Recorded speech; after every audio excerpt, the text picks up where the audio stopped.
அத்தியாயம் 1. காலை 5:30 மணிக்கு ஏற்காடு எக்ஸ்பிரஸ் சென்ட்ரல் ரயில் நிலையத்திலிருந்து வந்து சேர்ந்து தன் நீண்ட பயணத்தை முடித்து கொண்டபோது விடியல் நாடகம் இடைவெளி தாண்டியிருந்தது.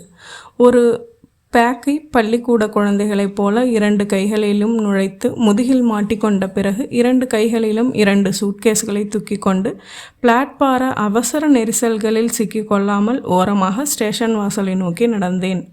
எந்த ரயில்வே ஸ்டேஷனுக்கு போனாலும் ஒரு விஷயத்தை நான் வெகுவாக ரசிப்பேன். ஒரு கும்பல் பிரயாணம் செய்து முடித்து களைப்பாக திரும்ப ஒரு கும்பல் பிரயாணம் துவங்க சுறுசுறுப்பாக வந்து கொண்டிருக்கும்.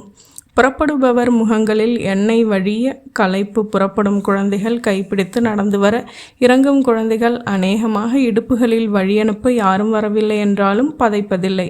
வரவேற்க வர சொன்ன நபர் வராமல் இருந்துவிட்டால் ஒரு பதைப்பு இருக்கும். துவக்கமும் முடிவும். பொது வாழ்வில் இன்னும் எத்தனையோ இடங்களில் சினிமா தியேட்டரில் பகல் காட்சி பார்த்துவிட்டு வரும்போது அடுத்த காட்சிக்கு காத்திருக்கும் ஜனங்கள். ஒரே ஆஸ்பத்திரியில் ஜனனமும் மரணமும், பள்ளிக்கூடத்தில் அட்மிஷனும் டிசியும். சென்ட்ரல் ஸ்டேஷனுக்கு வெளியே வந்து சற்று நேரம் நின்று கியூவில் நகரும் ஆட்டோக்களை பார்த்தபடி இருந்தேன். கோபி என்று என் பெயரை சொல்லி யாரோ அழைப்பது போல் இருந்தது. திரும்பி பார்த்தேன். என்னை இல்லை, வேறு ஏதோ ஒரு கோபியை வேறு யாரோ அழைத்து கொண்டிருந்தார்கள். இன்றைக்கு நான் வருவதாக மணிவண்ணனுக்கு கடிதம் போட்டிருந்தேன். அதில் கண்டிப்பாக ரயில்வே ஸ்டேஷனுக்கு வர வேண்டாம், நானே வந்து விடுகிறேன் என்று எழுதியிருந்தேன். கிண்டியில் ஒரு இரும்பு சம்பந்தப்பட்ட தொழிற்சாலையில் சூப்பர்வைசர் அவன். விரும்பி கேட்டு நைட் ஷிஃப்டில் உழைப்பவன். ஷிஃப்ட் முடிந்து வந்ததும் தூங்க மாட்டான். உடனே குளித்துவிட்டு ஹிந்தி கிளாஸ், பிறகு கம்ப்யூட்டர் வகுப்பு. மதியம் தன் சொந்த சமையலில் 12 மணிக்கே சாப்பிட்டு விட்டு படுத்தால் மாலை 6 மணி வரை அடுத்த கட்டிடம் இடிந்து விழுந்தால் கூட உணராமல் தூங்குவான். மணியன் இனிய நண்பன். அவனும் சேலத்துக்காரன்தான். ஒரே கல்லூரி, ஒரே தெருவில் வீடு. அவன் வேலை கிடைத்து சென்னை வந்தான். நான் வேலை கிடைத்து பெங்களூர் போனேன். நான் டிகிரி முடித்ததும் அடையாறு ஃபிலிம் இன்ஸ்டிடியூட்டில் டைரக்ஷன் கேட்டேன், கிடைக்கவில்லை. பிறகு சவுண்ட் இன்ஜினியரிங் கோர்ஸ் கேட்டேன், கிடைத்தது. படித்தேன். முடித்ததும் ஹைதராபாத் டெலிவிஷனில் வேலை கிடைத்தது. சேர்ந்து கொண்டேன். அரசு பணி பிடிக்கவில்லை. தனியார் நிறுவனத்தில் சேர விரும்பினேன். பெங்களூருவில் ஒரு தொலைக்காட்சி சீரியல் தயாரிக்கும் நிறுவனம் சொந்தமாக வீடியோ ஆடியோ எக்யூப்மெண்ட்ஸ் அமைத்திருந்தது. என்னை அழைத்தது. போய் சேர்ந்தேன். முதலாளிக்கு திடீரென்று அகலக்கால் வைக்க வேண்டும் என்று ஆசை. கன்னட சினிமா தயாரிப்பில் இறங்கினார். ஒரு ஷெட்யூல் ஷூட்டிங்க்கு முடித்து ரஷ் போட்டு பார்த்து மகிழ்ந்தார். திடீரென்று கதாநாயகி முன்னறிவிப்பில்லாமல் தற்கொலை செய்து கொண்டாள். மீதி படத்திற்கு ஹீரோயின் இல்லை. வேறு ஹீரோயினை புதிதாக போட்டெடுக்கலாம் என்றால் எடுத்த 10,000 அடியை மீண்டும் ஷூட் செய்ய வேண்டும். தயாரிப்பு செலவு கூரையை பீத்து கொள்ளும். தன் டிஸ்ட்ரிபியூட்டர்களை அழைத்து ஆலோசனை நடத்தினார். பாதி படம் வரை பார்த்ததில் அவர்கள் இந்த படம் முழுவதும் எடுத்தாலும் தேராது என்பதை புரிந்து கொண்டு அக்ரிமெண்ட் தொகைக்கு மேல் ஒரு பைசா தர முடியாது என்றார்கள். மட்டுமல்ல, வாக்கு கொடுத்த தேதியில் படத்தை ரிலீஸ் செய்யவில்லை என்றால் கொடுத்த அட்வான்ஸை வட்டியோடு திருப்பி தா என்றார்கள். என் முதலாளி நொந்து போனார். வீட்டை விற்றார், நிலத்தை விற்றார், வீடியோ ஆடியோ உபகரணங்களையும் விலை பேச துவங்கினார். நான் வேறு இடங்களில் வேலை தேட துவங்கினேன்.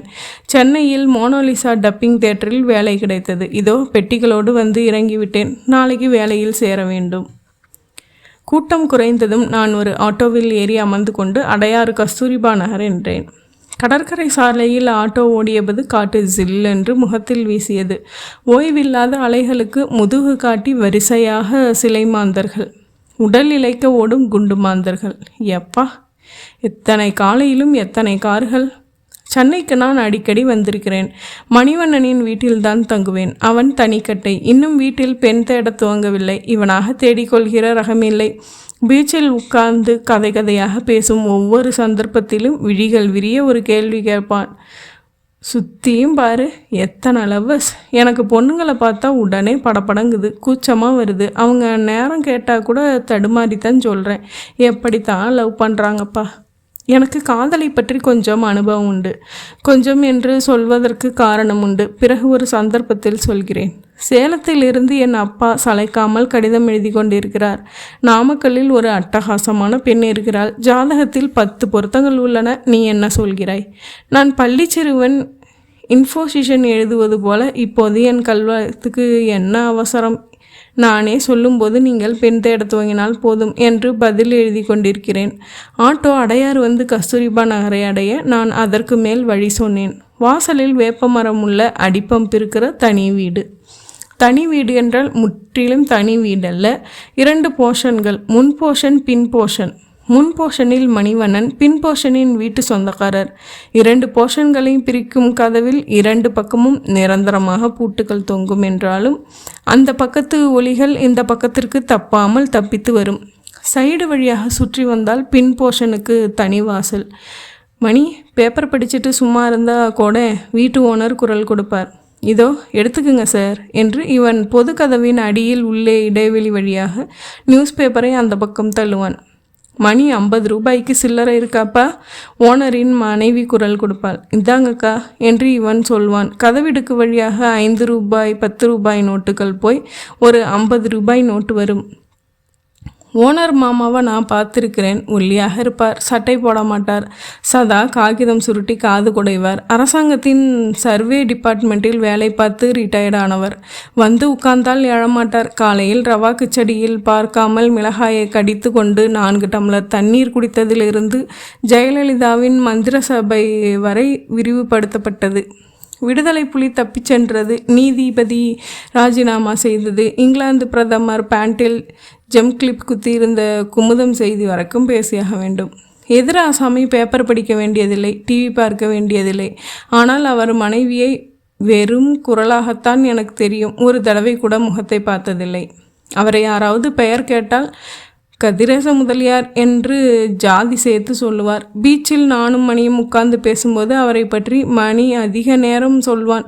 கொஞ்சம் போர் அடிக்கிற ரகம் என்றாலும் அடிப்படையில் நல்ல குணம் என்பான். கதிரேச முதலியாருக்கு 2 பையன்கள், 1 பெண்.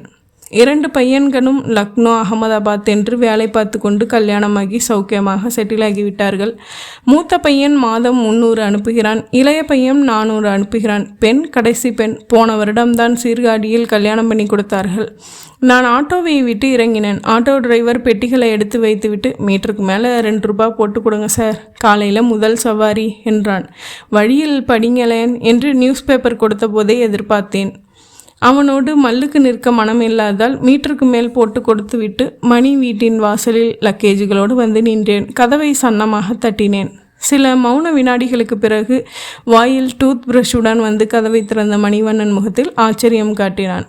இரு என்று சைகை காட்டி என்னை தாண்டி வெளியே சென்று துப்பிவிட்டு, என்னடா இது திடீர்னு அதிசயமா? எப்பவும் லெட்டர் போட்டுட்டு தானே வருவே என்றான். லெட்டர் போட்டிருந்தேனே மணி, வரலையே. நீ போட்ட லெட்டரை நாளைக்கு போஸ்ட்மேன் உன்கிட்டே கொடுப்பான், உள்ளவா என்றான் மணிவண்ணன். அத்தியாயம் 2. நுழைந்ததும் ஒரு சின்ன கூடம்.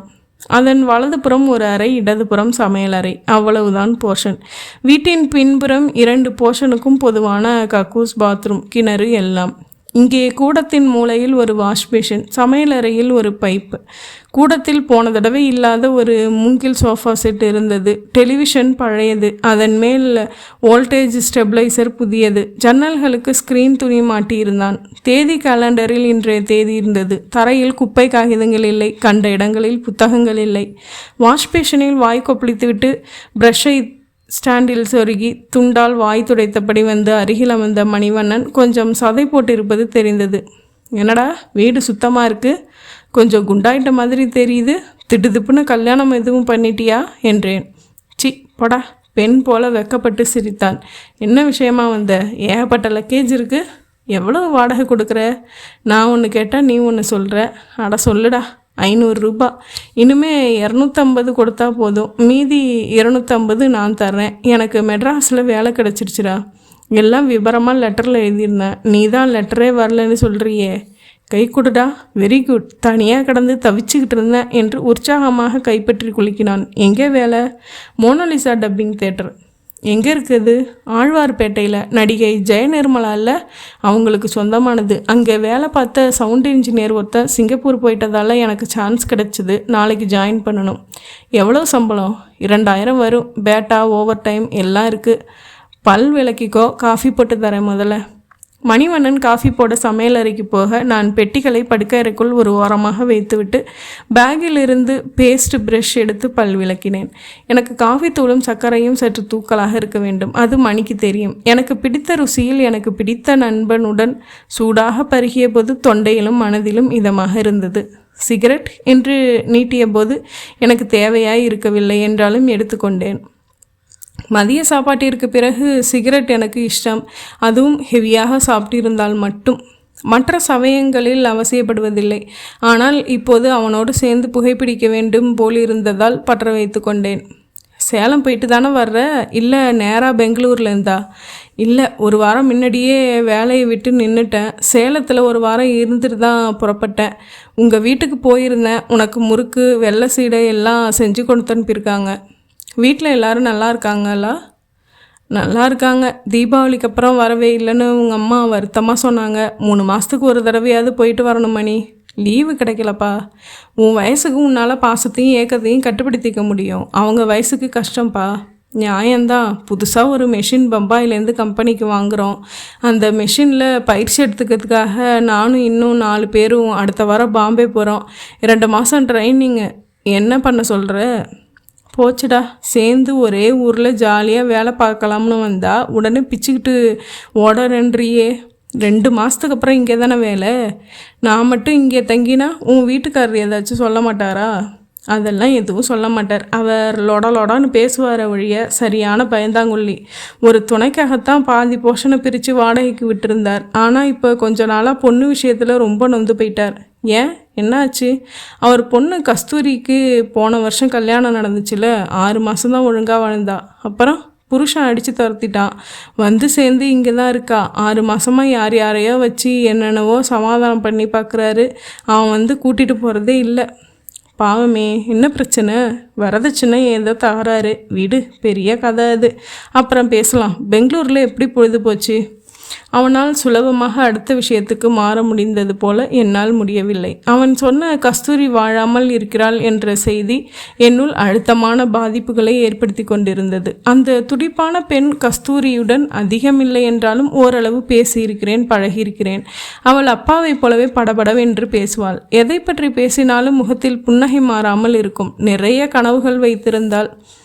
கல்யாண பத்திரிகையோடு தன் கைப்பட கடிதம் வேறு எழுதி வைத்து அவள் அழைத்திருந்த போதும் இந்த பத்திரிகைக்கு வாழ்த்து தந்தி கொடுத்தால் போதும் என்று கருதி தந்தி அடித்தது நினைவு வந்தது. அவள் வாழ்க்கையில் இந்த மாதிரி சிக்கல்கள் வர வேண்டும். குழந்தை எதுவும் இருக்கா என்றேன். உண்டாயிருக்கா, அடி வயிற்றுல அவன் விட்ட உதையால் களைஞ்சு போச்சான். எப்படிடா இப்படிலாம் காட்டு மிராண்டித்தனமாக நடந்துக்கிறானுங்க. சீர்காழியில் தானே கட்டி கொடுத்தாங்க.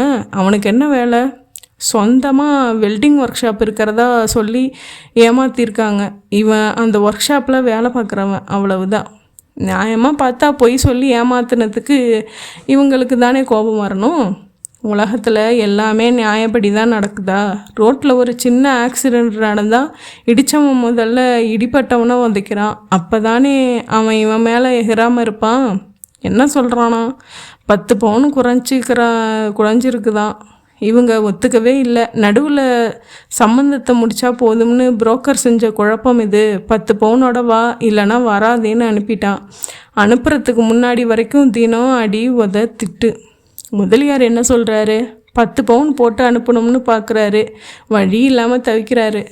ஏன், இந்த வீடு இவர் சம்பாதிச்சதில்லை, இவங்க அப்பா சம்பாதிச்சது. இவரோட 2 பசங்களுக்கும் தான் சொந்தம்.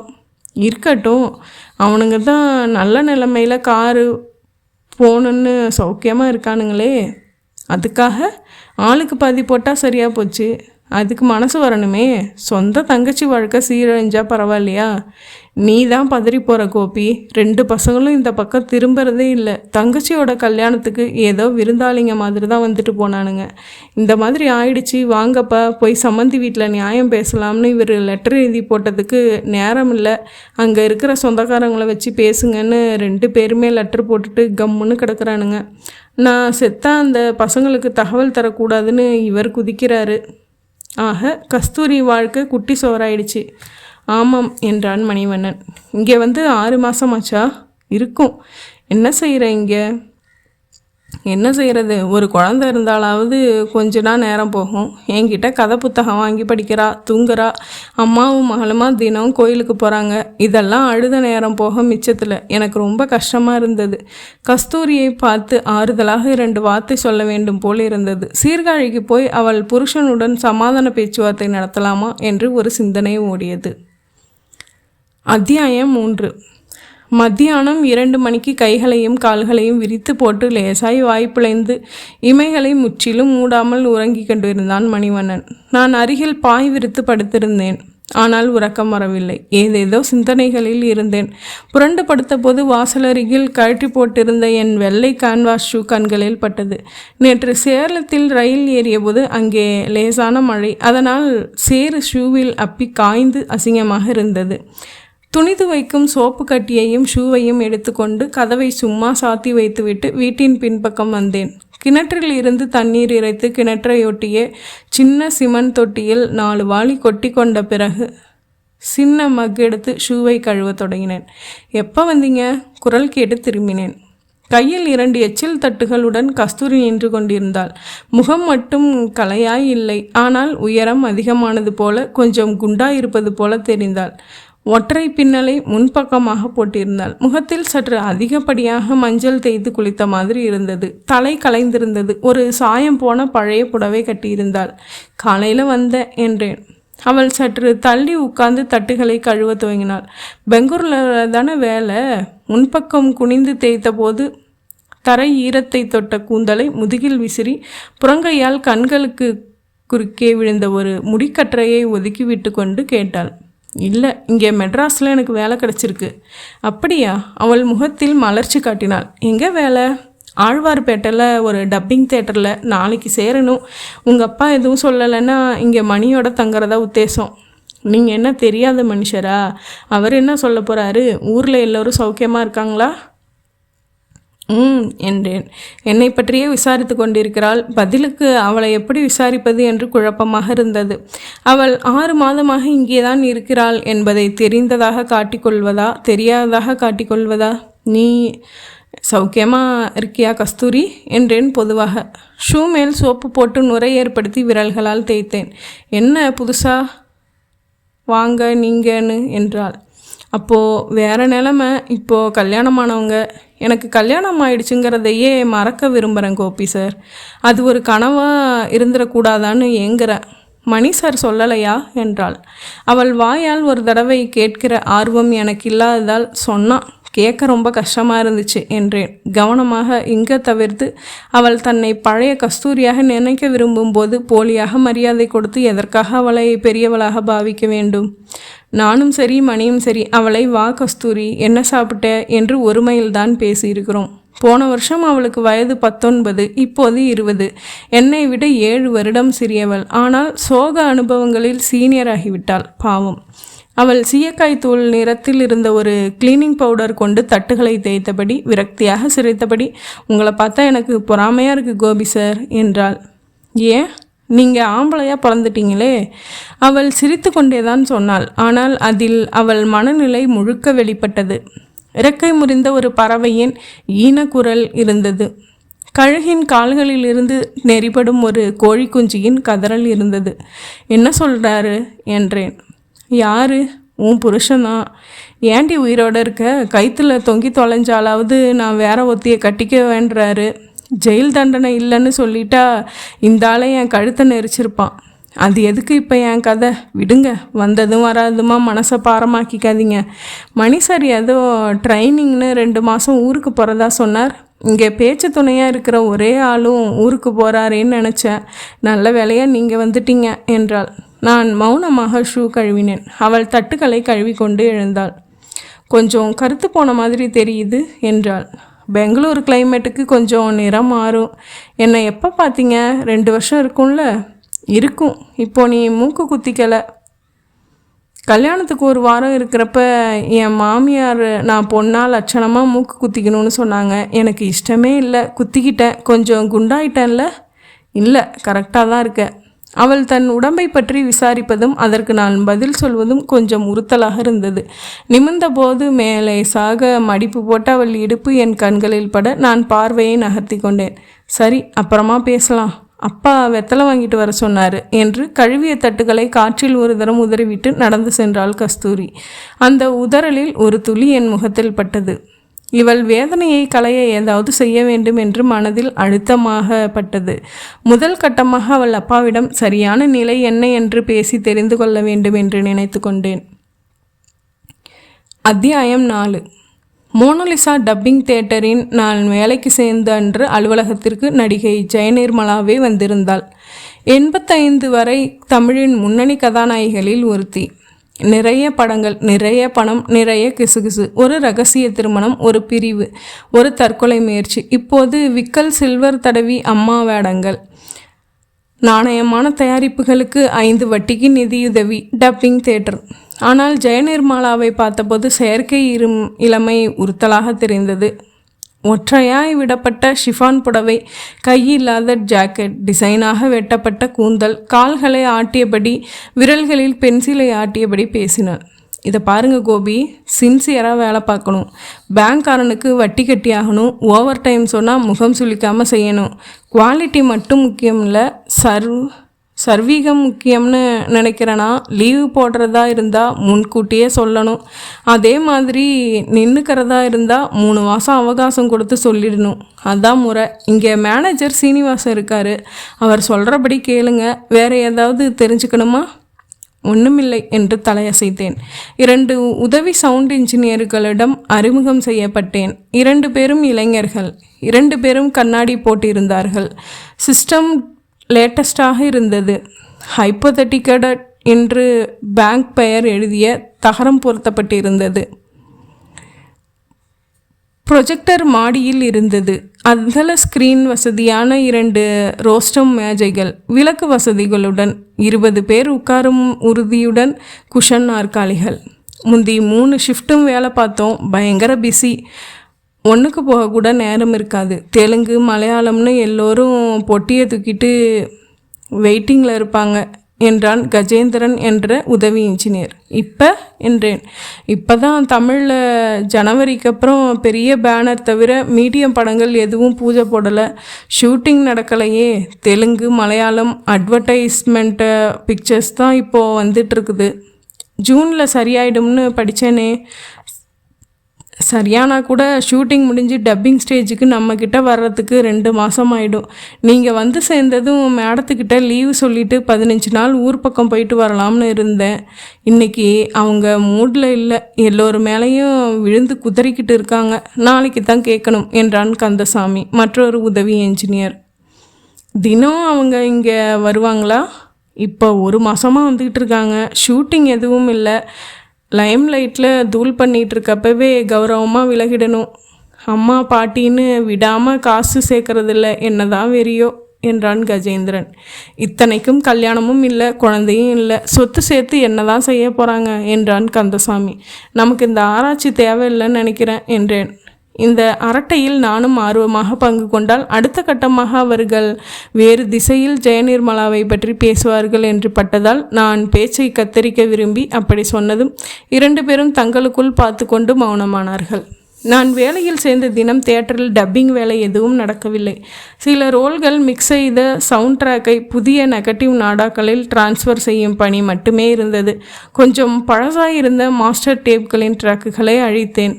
அலுவலகத்தில் சுடிதார் போட்டுக்கொண்டு ஒரு ரிசப்ஷனிஸ்ட் இருந்தாள். லஞ்ச் இடைவேளையின் போது பக்கத்தில் எந்த ஹோட்டல் நன்றாக இருக்கும் என்று அவளைத்தான் விசாரித்தேன். ரெகுலரான பிறகு வீட்டில் சமைத்து எடுத்து வரலாம் என நினைத்திருந்தேன். அவள் ஒரு ஹோட்டலின் பெயரை சொல்லி, ஆனால் கொஞ்சம் தூரமாக போகணுமே. எதில் வந்தீங்க சார் நீங்கள் என்றாள். பஸ்ஸில் தான் வந்தேன். பரவாயில்ல, நீங்கள் இடத்த சொல்லுங்கள், நான் நடந்தே போய்க்கிறேன் என்றேன். 1/2 மணி நேரமாகும் சார் என்றவள் தன் மேஜை டிராயரை திறந்து ஒரு சாவி எடுத்து நீட்டினாள். வெளியில் ப்ளூ கலரில் நிற்கிது பாருங்க ஒரு கைனட்டிக் ஹோண்டா, என்னோடது தான், எடுத்துக்கிட்டு போயிட்டு வாங்க என்றாள். மறுக்க முடியாதபடி அவர் குரல் இருந்தது. நன்றி சொல்லி சாவியை வாங்கி கொண்டு அவள் வண்டியை ஓட்டி சென்று சாப்பிட்டு விட்டு ஹோட்டல் வாசலில் நின்று சிகரெட் வாங்கி பற்ற வைத்தேன். இன்றைக்குத்தான் வேலையில் சேர்ந்தேன். என்னை பற்றி என்ன தெரியும் அவளுக்கு? எப்படி நம்பி என் வண்டியை கொடுத்தாள்? இந்த வண்டியை விற்றுவிட்டு நான் ஓடிவிட்டால் எப்படி உடனடியாக என்னை நம்பினாள்? ஆக ஒரு நல்ல மதிப்பு வைக்கும் அளவுக்கு என் முகம் இருக்கிறது போலும். சில முகங்கள் தீப்பெட்டி கேட்டால் கூட இஷ்டம் இல்லாமல் தான் எடுத்து தருவோம். பயணங்களில் சில முகங்களுக்கு வற்புறுத்தி பழம் வாங்கி கொடுப்போம். அப்படி முகம் என்று பார்த்தால் இந்த பெண் பாப்தலை வெட்டி ஸ்டிக்கர் போட்டு ஒட்டி நாகரிகமாக சுடிதார் அணிந்திருந்தாலும் கூட முகத்தில் ஒரு அழகு இல்லை. ஏதோ மூக்கு இருக்க வேண்டிய இடத்தில் மூக்கு, கண் இருக்க வேண்டிய இடத்தில் கண். நீட்டாக இருக்கிறாள். லட்சணம் என்பது வேறு. தலை கலைந்திருந்தாலும், முகத்தில் வியர்வை இருந்தாலும், உள்ளுக்குள் சோகம் இருந்தாலும், சாயம் போன புடவையில் இருந்தாலும் கஸ்தூரியின் முகம் லட்சணமான முகம் என்று பட்டது. அவள் முகத்தில் கவனித்த அந்த மஞ்சள் கூட ஒரு அழகாகத்தான் தெரிந்தது. இப்படி ஒரு லட்சணமான மனைவியை அடிக்கவும் உதைக்கவும் ஒரு புருஷனுக்கு எப்படித்தான் மனசு வரும்? உன் கையில் ஒரு அழகான ரோஜா பூ கொடுத்தால், இஷ்டம் இருந்தால் கோட்டில் வைத்துக்கொள், அல்லது சாமி மாடத்தில் வை, அல்லது கையில் பிடித்து வாசனை பார், மேஜையில் அழகாக பொறுத்து, எதற்கும் மனமில்லை என்றால் தூரமாக போட்டுவிடு. அதை விடுத்து அந்த பூவை இதழிதழாக பிழித்து போடுவது எந்த மனுஷத்தனத்தில் சேர்த்தி? தண்டனை மட்டும் இல்லை என்றால் கழுத்தை நெருத்திருப்பான் என்று சொன்னாலே, அதுதானே கொடுமையின் உச்சகட்டமாக இருக்க முடியும். அந்த விளிம்பு வரை அவள் எவ்வளவு தூரம் வேதனைப்படுத்தியிருக்க வேண்டும்? ராஸ்கல்! முகம் தெரியாத அந்த சீர்காழிக்காரன் மேல் எனக்கு கோபமாக வந்தது. காலையில் புறப்பட்ட சமயத்தில் கஸ்தூரியின் அப்பா எதிர்பட்டு, என்ன தம்பி, சௌக்கியமா? நேற்று வந்தீங்களா? இங்கேயே வேலைன்னு கஸ்தூரி சொன்னிச்சு. இங்கே தங்கினா உங்கள் அப்பா ஏதாச்சும் சொல்லுவாரன்னு கேட்டிங்களாமே. நல்லா கேட்டீங்க போங்க, தாராளமாக இருங்க தம்பி என்று இயல்பாக பேசிய போது கஸ்தூரி பற்றி பேச சந்தர்ப்பமும் சரியாயில்லை, நேரமும் இல்லை. வந்துவிட்டேன். சிகரெட் முடிந்ததும் கீழே போட்டு நசுக்கிவிட்டு ஒரு மீட்டர் பான் போட சொன்னேன். கடையில் தொங்கின புத்தகங்களை பார்த்தேன். கஸ்தூரி மங்கையர் மலர் புத்தகம் என்றால் உயிராய் படிப்பாள் என்று நினைவு வந்தது. யார் வீட்டிலாவது கடன் வாங்கி வந்து புரட்டி அதில் வருகிற கோலங்களை பார்த்து மறுநாள் அதே மாதிரி வாசலில் போட்டு விடுவாள். அதில் சொல்லப்பட்டிருக்கும் புதிய டிப்ஸை செய்து கன்னத்தில் வைத்து எங்களுக்கும் கொண்டு வந்து கொடுப்பாள். மங்கையர் மலர் ஒன்று கொடுங்க என்று வாங்கி கொண்டேன். அத்தியாயம் 5. வீட்டிற்கு வந்தபோது இரவு 7:30 மணியாயிருந்தது. ஷேவிங் க்ரீம், தேங்காய் எண்ணெய், ஷூலேஸ் என்று கொஞ்சம் சாமான்கள் வாங்கி கொண்டு வந்திருந்தேன். கதவு பூட்டியிருந்தது. சைடில் சுற்றி கொண்டு பின் வீட்டின் ஹாலுக்கு வந்தேன். கதிரேச முதலியார் பின்புறம் கயிற்றுக்கட்டிலை போட்டுக்கொண்டு இருட்டில் உட்கார்ந்திருந்தார். தம்பி, நான் இங்கே இருக்கேன். மணி சாவி கொடுத்துட்டு போயிருக்கார், இந்தாங்க என்று குரல் கொடுத்தார். ஏன் லைட்டு கூட போட்டுக்காமல் இருட்டில் இருக்கீங்க என்று அவரிடம் வந்தேன். கிட்டே வந்ததும் குறை நிலவு வெளிச்சத்தில் தெளிவாக அவரை பார்க்க முடிந்தது. இந்த பல்பு ஃபியூஸ் போயிடுச்சு, மாற்றணும். அன்றைக்கி ஒரு குரங்கு வந்துருச்சு, கம்பு எடுத்துக்கிட்டு அதை விரட்டினேன்னா கம்பு பட்டு பல்பு ஃபியூஸ் ஆகிடுச்சு. இங்கே குரங்கு ஏது? ராஜ்பவன் கவர்னர் தோட்டத்தில் மான் குரங்குன்னு நிறையவே இருக்குது. இந்திரா நகர் சைடில் குரங்குக்கு பயந்து ஜன்னலுக்கு வலையெல்லாம் அடித்து வைப்பாங்க. உட்கார்றீங்களா என்றார். ஏற்கனவே அவர் அமர்ந்தது போலவே கட்டிலில் நிறைய இடம் இருந்த போதிலும் இன்னும் சற்று நகர்ந்து அமர்ந்தார். நான் அருகில் அமர்ந்து கொண்டேன். அம்மாவும் பொண்ணும் கோயிலுக்கு போயிருக்காங்க. காற்றுக்காக நான் இப்படி வந்து உட்கார்ந்தேன். ஜெயநிர்மலா கிட்ட தான் வேலையாமே. அவளை பார்த்தீங்களா? பக்கத்தில் ஒரு ஜவுளி கடை திறக்கிறதுக்கு வந்திருந்தா. என்ன ஒரு கலரு, எக்கச்சக்கமான கூட்டம். கஸ்தூரி கூட அவகிட்ட காகிதத்தில் கையெழுத்து வாங்கிட்டு வந்தா. நான் சொல்கிறது இப்போ இல்லை, 10 வருஷத்துக்கு மேலே இருக்கும். எந்த புஸ்தகத்தை எடுத்தாலும் அவள் ஃபோட்டோ தான் இருக்கும். கல்யாணம் ஆயிடுச்சு தானே என்றார். அவருக்கு ஜெயநிர்மலா பற்றி அறிந்து கொள்ளும் ஆர்வம் இருப்பதில் எனக்கு ஏனோ ஆச்சரியம் இருந்தது.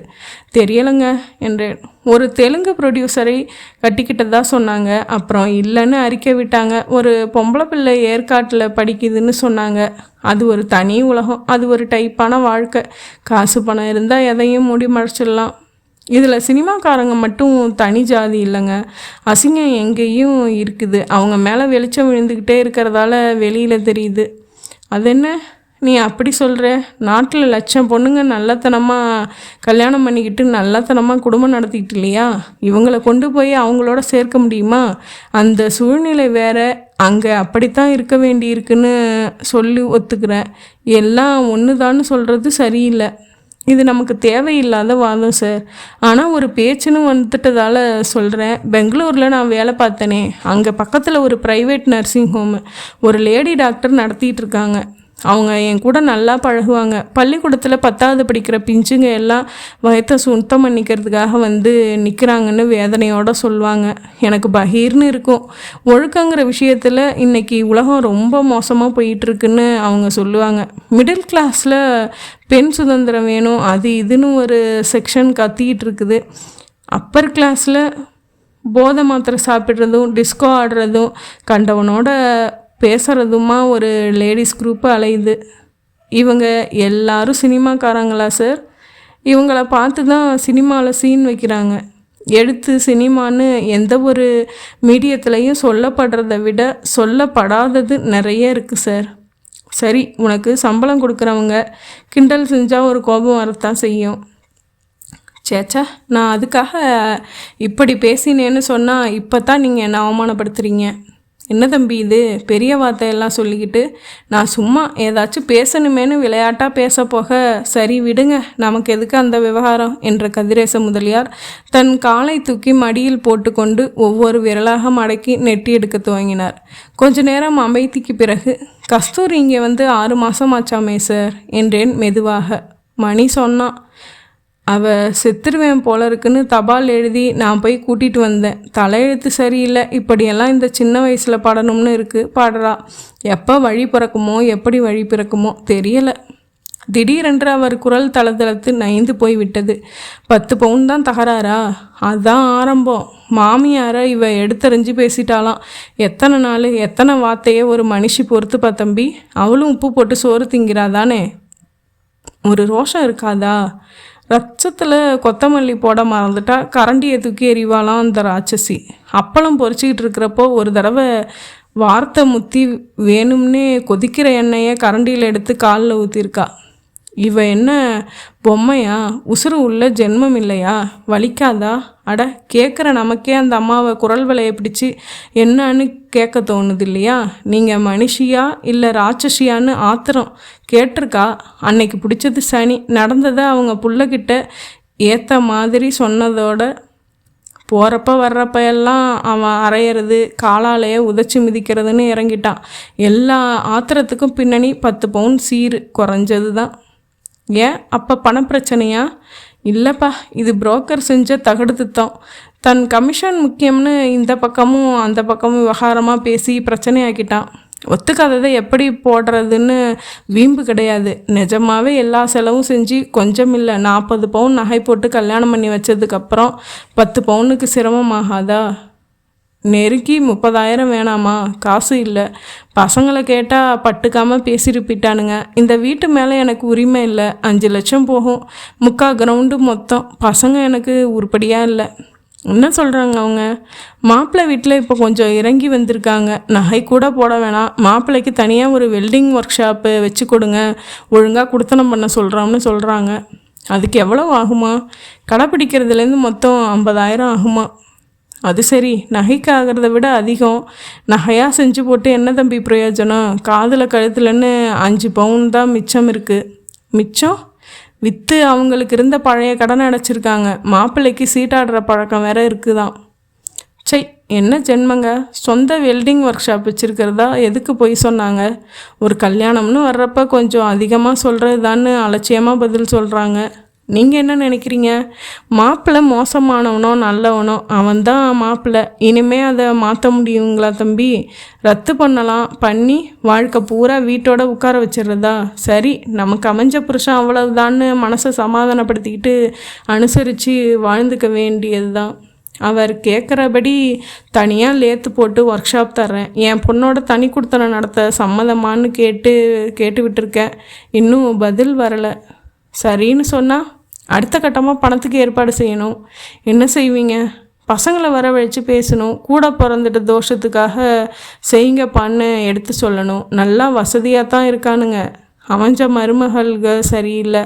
இவனுங்களுக்கு மனசு வந்தாலும் அவளுக வரவிட மாட்டுறாளுங்க. கல்யாணத்துக்கு அப்புறம் இவ்வளவு நடந்திருக்கு. இவ வீட்டோட வந்து 6 மாதமாச்சு. 2 பசங்களும் இந்த பக்கம் எட்டி கூட பார்க்கல. இருக்கிறது என்னவோ ஒரு தங்கச்சி. அவனுங்க பயம் என்னன்னு எனக்கு தெரியும். இன்றைக்கி ஒர்க் ஷாப் வச்சு கொடுக்க சொல்கிறான் மச்சான். சரின்னு வச்சு கொடுத்ததுக்கப்புறம் நாளைக்கு மறுபடி தங்கச்சியை கொடுமைப்படுத்தி வீட்டை விட்டு விரட்டி விட்டுட்டு இந்த இடத்துல ஒரு பங்கு தரணும்னு கேட்க மாட்டானான்னு என்ன நிச்சயம்? இதுதான் அவனுங்க பயம்.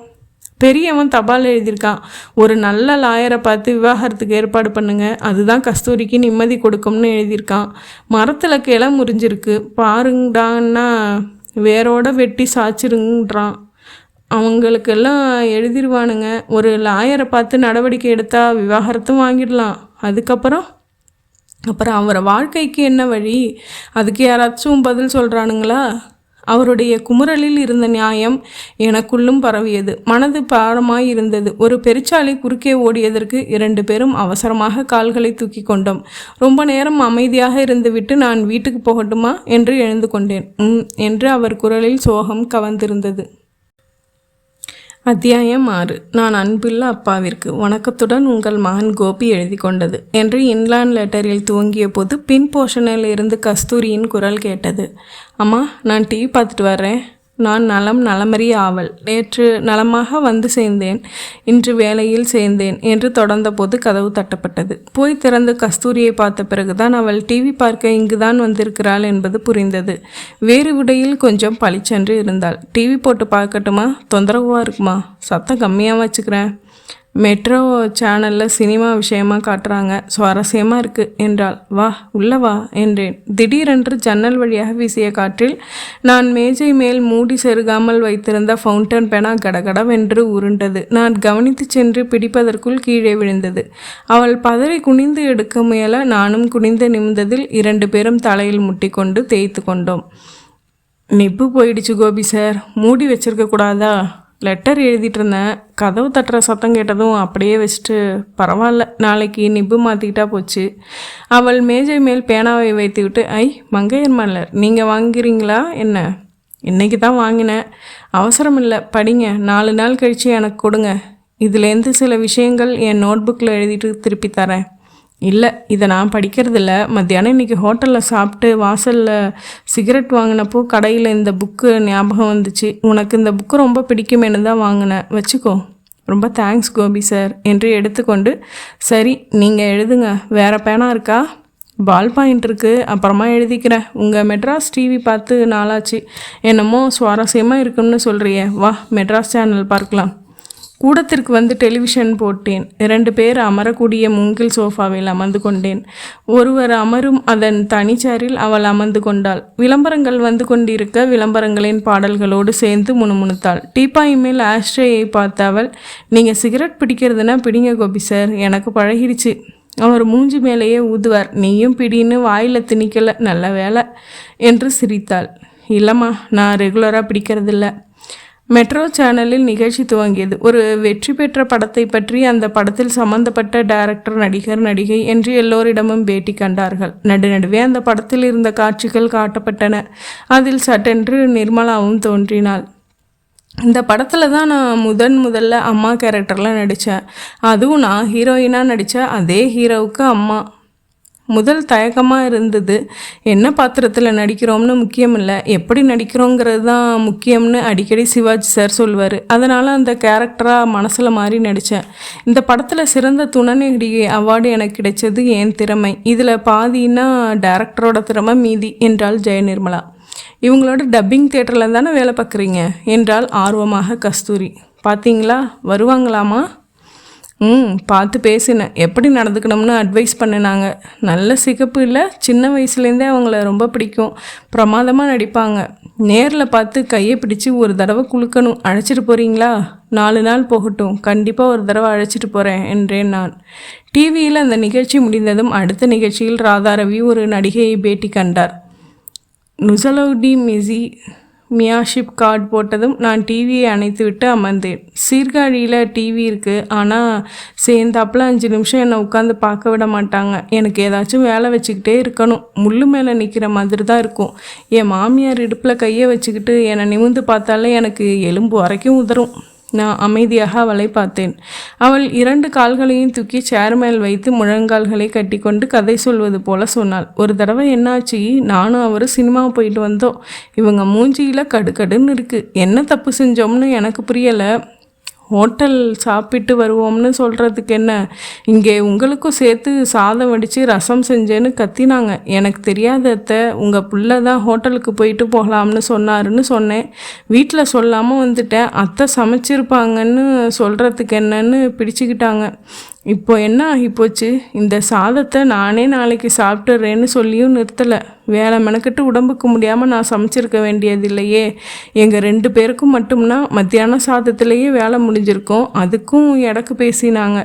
எனக்கு எரிச்சல் ஆயிடுச்சு. இப்போ என்ன செய்யணுங்கிறீங்க? உங்கள் புள்ள தான் கூட்டிகிட்டு போனார், அவரை கேட்டுக்குங்கன்னு சொல்லிட்டேன். என்னத்தா இப்படி பேசுகிற நாயன்னு கையில் தண்ணி குடிச்சிட்டு வச்சுருந்த டம்ளரை தூக்கி அடித்தாங்க. நெத்தியில் பட்ட குண்டா இவ்வளவு பெருசாக வீங்கிடுச்சு. அவர்கிட்ட சொன்னது நீங்கள் பேசினது தப்புன்னு சொல்லிட்டாரு. இந்த மாதிரி நிறைய எந்த விஷயத்துலேயும் சாதாரணமாக ஆரம்பித்து ஒரு சண்டையில் கொண்டு வந்து தான் நிறுத்துவாங்க. கையில் அப்போ என்ன இருந்தாலும் தூக்கி என் மேலே எறிவாங்க. நான் கதறணும், அழணும், வலி தாங்காமல் துடிக்கணும். அதில் அவங்களுக்கு அப்படி ஒரு சுகம் என்றால் சிரித்தபடி. என்ன கஸ்தூரி இது? கேட்குறப்ப எனக்கே பதறது. எப்படி உன்னால் சிரிச்சுக்கிட்டு சொல்ல முடியுது? ஆரம்பத்தில் அழுதுகிட்டு தான் சொல்லிகிட்டு இருந்தேன். இப்போ அழுதுங்கிறதே சலிச்சு போச்சு. அழுகையோட எல்லையில் யாருக்கும் சிரிப்பு தான் வரும் கோபி சார். கால்களை கீழே தொங்க விட்டாள். சினிமாவுக்கெல்லாம் கூட்டிகிட்டு போயிருக்காருன்னா கொஞ்ச நாளாவது அவரோட சந்தோஷமாக இருந்தியா இல்லையா? அதுதான் நாங்கள் போன முதல் சினிமாவும் கடைசி சினிமாவும். கல்யாணம் ஆகி போய் 2 மாதத்துக்கு எந்த பிரச்சனையும் இல்லை கோபி சார். தேக்கடியெல்லாம் போயிட்டு வந்தோம். ஆனால் போய் ஒரு வாரத்திலே நமக்கு அமைஞ்சிருக்கிற புருஷன் சரியில்லைன்னு புரிஞ்சு போச்சு. எப்படி பேசுகிறதுல தெரியாதா? சிகரெட் பிடிக்கட்டும், இன்றைக்கி பாதி ஆம்பளைங்க பிடிக்கிறாங்க. முதல் ராத்திரி அன்னைக்கு கட்டிலில் ஊதிக்கிட்டு உட்காந்துருப்பாங்களா? வாய் பூரா நாத்தத்தோடு தான் கிட்ட வருவாங்களா? கொஞ்சம் கொச்சையாக பேசினார். என்னமோ நான் கதவை திறந்துக்கிட்டு ஓடி போயிடுறது மாதிரி முரட்டுத்தனமாக நடந்துக்கிட்டார். அப்போவே எனக்கு பக்குன்னு இருந்துச்சு. ஒவ்வொருத்தர் ஒவ்வொரு குணத்தில் இருப்பாங்க, பழக்க வழக்கத்தில் இருப்பாங்க. நல்லவங்களாக இருக்கிறது தான் முக்கியம்னு மனசை தேத்திக்கிட்டேன். அப்புறம் அதுவும் பொய்ன்னு ஆயிடுச்சு. எடுத்ததுக்கெல்லாம் பொய். குடும்பமே பொய் பேசுது. என் மோதிரத்தை திருடி பட்டுப்புடவை வாங்கிட்டு எங்கடி என் மோதிரம்னு என்னையே கேட்குறா மாமியார். அவங்க வார்த்தைகள்லாம் தலையாட்டுற மாமனார். சாராயத்துக்கு தொட்டுக்கிற ஊறுகாய் மாதிரி பொண்டாட்டியை நினைக்கிற புருஷன். எனக்கு அமைஞ்ச வாழ்க்கை இப்படித்தான். இதுக்கு யார் என்ன செய்ய முடியும் கோபி சார் என்றாள். அப்பா கிட்ட உன்னை பற்றி தான் பேசிகிட்டு இருந்தேன் கஸ்தூரி. சொன்னார், லேத்து வச்சு கொடுத்து தனி கொடுத்தனம் வைக்கிறதுக்கு ஏற்பாடு செய்ய முயற்சி பண்ணிகிட்ருக்கிறதா சொன்னார். இப்போ நடக்க போகிறதில்ல. அது அப்படியே நடந்தாலும் ரொம்ப லேட்டாகட்டும்னு சாமியை வேண்டிகிட்ருக்கேன் கோபி சார். ஏன்? அப்பா கிட்ட சொல்லிடாதீங்க. மனசு விட்டு உங்ககிட்ட சொல்கிறேன். இப்போ தான் நான் சந்தோஷமாக இருக்கேன். ஜெயிலேருந்து விடுதலையான மாதிரி இருக்கேன். தாலி கட்டிக்கிட்ட பந்தத்துக்காக மறுபடி ஜெயிலில் தள்ள பார்க்குறாங்க. புரியுது, அவங்க கடமை அதுதான். காலம் பூரா வீட்டில் வாழா வெட்டியாக என்னை உட்கார வச்சு சாப்பாடு போட்டுக்கிட்டு இருக்க முடியாது. என்னை பார்த்து பார்த்து அவங்க வேதனைப்பட்டுக்கிட்டு இருக்க முடியாது. நிம்மதியாக இருக்க வேண்டிய வயசில் தினம் என்னை நினச்சி கவலைப்பட்டுக்கிட்டு இருக்க அவங்கள நினச்சா தான் எனக்கு பாவமாக இருக்குது. எங்கள் அப்பா அம்மாவோட மன நிம்மதிக்காகவாது என் புருஷன் மனசு திருந்தி நல்லத்தனமாக பேசி என்னை கூட்டிக்கிட்டு போக மாட்டாரான்னு நினைக்கிறேன். என்னோடய நிம்மதின்னு பார்த்தா அவரோட தான் வாழணும்னு ஆயிடுச்சு. இப்படித்தான் எப்பவும் நரக வாழ்க்கைன்னு ஆயிடுச்சு. கொஞ்சம் லேட்டாக நரகத்துக்கு போகலாமேன்னு நினைக்கிறேன் கோபி சார் என்று தலை குனிந்து அவள் நிமிர்ந்த போது அவள் விழிகளில் கண்ணீர் முத்துக்களாக உடைந்து வழியத் தொடங்கின. கஸ்தூரி என்றேன் குரல் கம்ம. அழுவாதே என்றேன். வேறு என்னவென்று சொல்வதென்று எனக்கு புரியவில்லை. தன்னிலை உணர்ந்து பேசும் இவளுக்கு என்ன ஆறுதல் சொல்வது? இல்லை என்ன தீர்வுதான் சொல்வது? அவசரமாக கண்களை துடைத்து கொண்ட கஸ்தூரி எழுந்து கொண்டாள். நான் ஒரு மண்டு வேலையில் சேர்ந்து நிறைஞ்ச மனசோடு இருக்கிற உங்கள் மனசில் என்னோட கதையை சொல்லி பாரம் பண்ணிட்டேன், மன்னிச்சிருங்க என்று விட்டு வெளியேறி போனாள். சாப்பிட்டு விட்டு படுக்கையில் படுத்து வெகு நேரம் உறக்கம் வரவில்லை. அவளை பற்றியே நினைத்து கொண்டிருந்தேன். அத்தியாயம் 7. அடுத்த வாரத்தில் மணி பயிற்சிக்காக பம்பாய் புறப்பட்டு போன போது நானும் கதிரேசன் முதலியாரும் சென்ட்ரல் போய் வழி அனுப்பிவிட்டு பஸ்ஸில் திரும்பினோம். நேற்று என் சித்தப்பா வந்திருந்தார். அவர் தான் கஸ்தூரி விஷயத்தில் இந்த பக்கமும் அந்த பக்கமும் பேசிகிட்டு இருக்காரு. நான் சொல்லிவிட்டதை போய் சொல்லி பதில் வாங்கிட்டு வந்தார் என்றார்.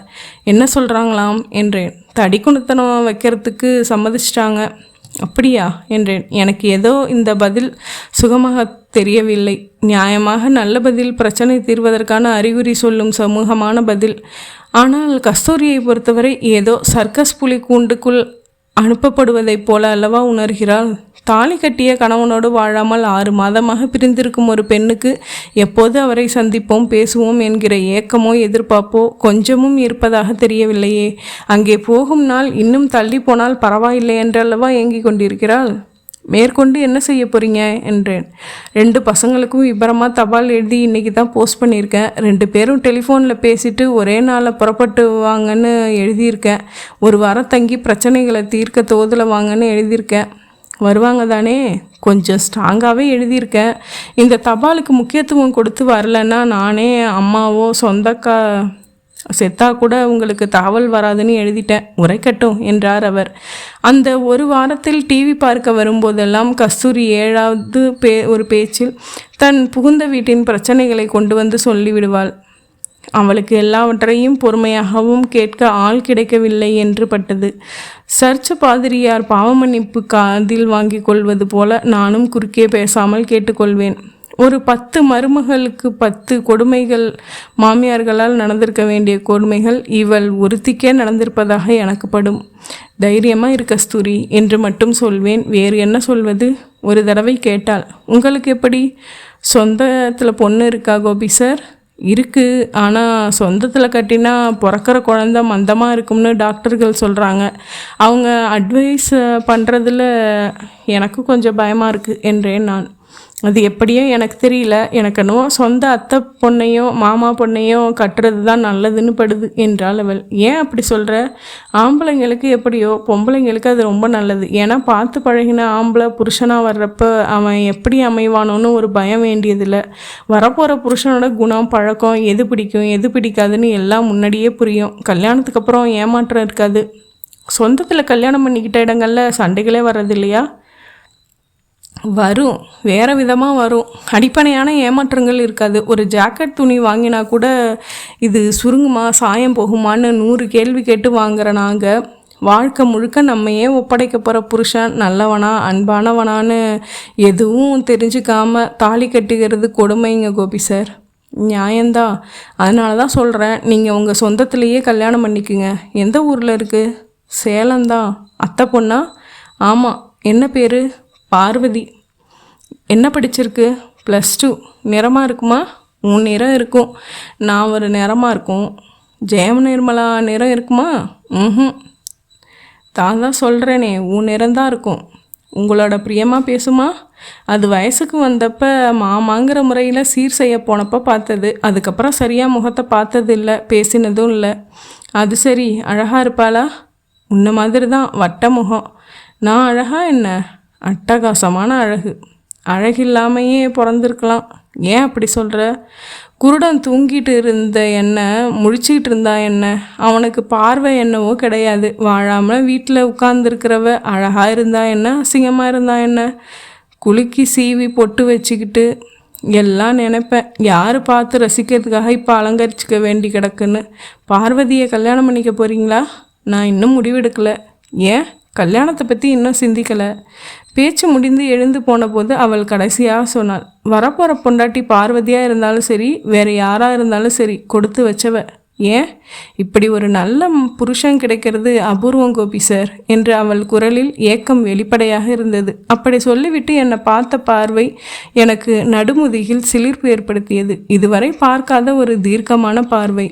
பார்வை அலையாமல் நிலை குத்தி சற்று அதிக நொடிகள் என் முகத்தின் மேல் தங்கிவிட்டு சென்றது. அன்றிரவு தூக்கத்தின் நடுவில் ஒரு கனவு கண்டு பதறி எழுந்து நான் சிச்சி என்று என் விரலை விளக்க கடித்து கொண்டேன். அடிமனசில் வண்டல் இருக்கிறதோ?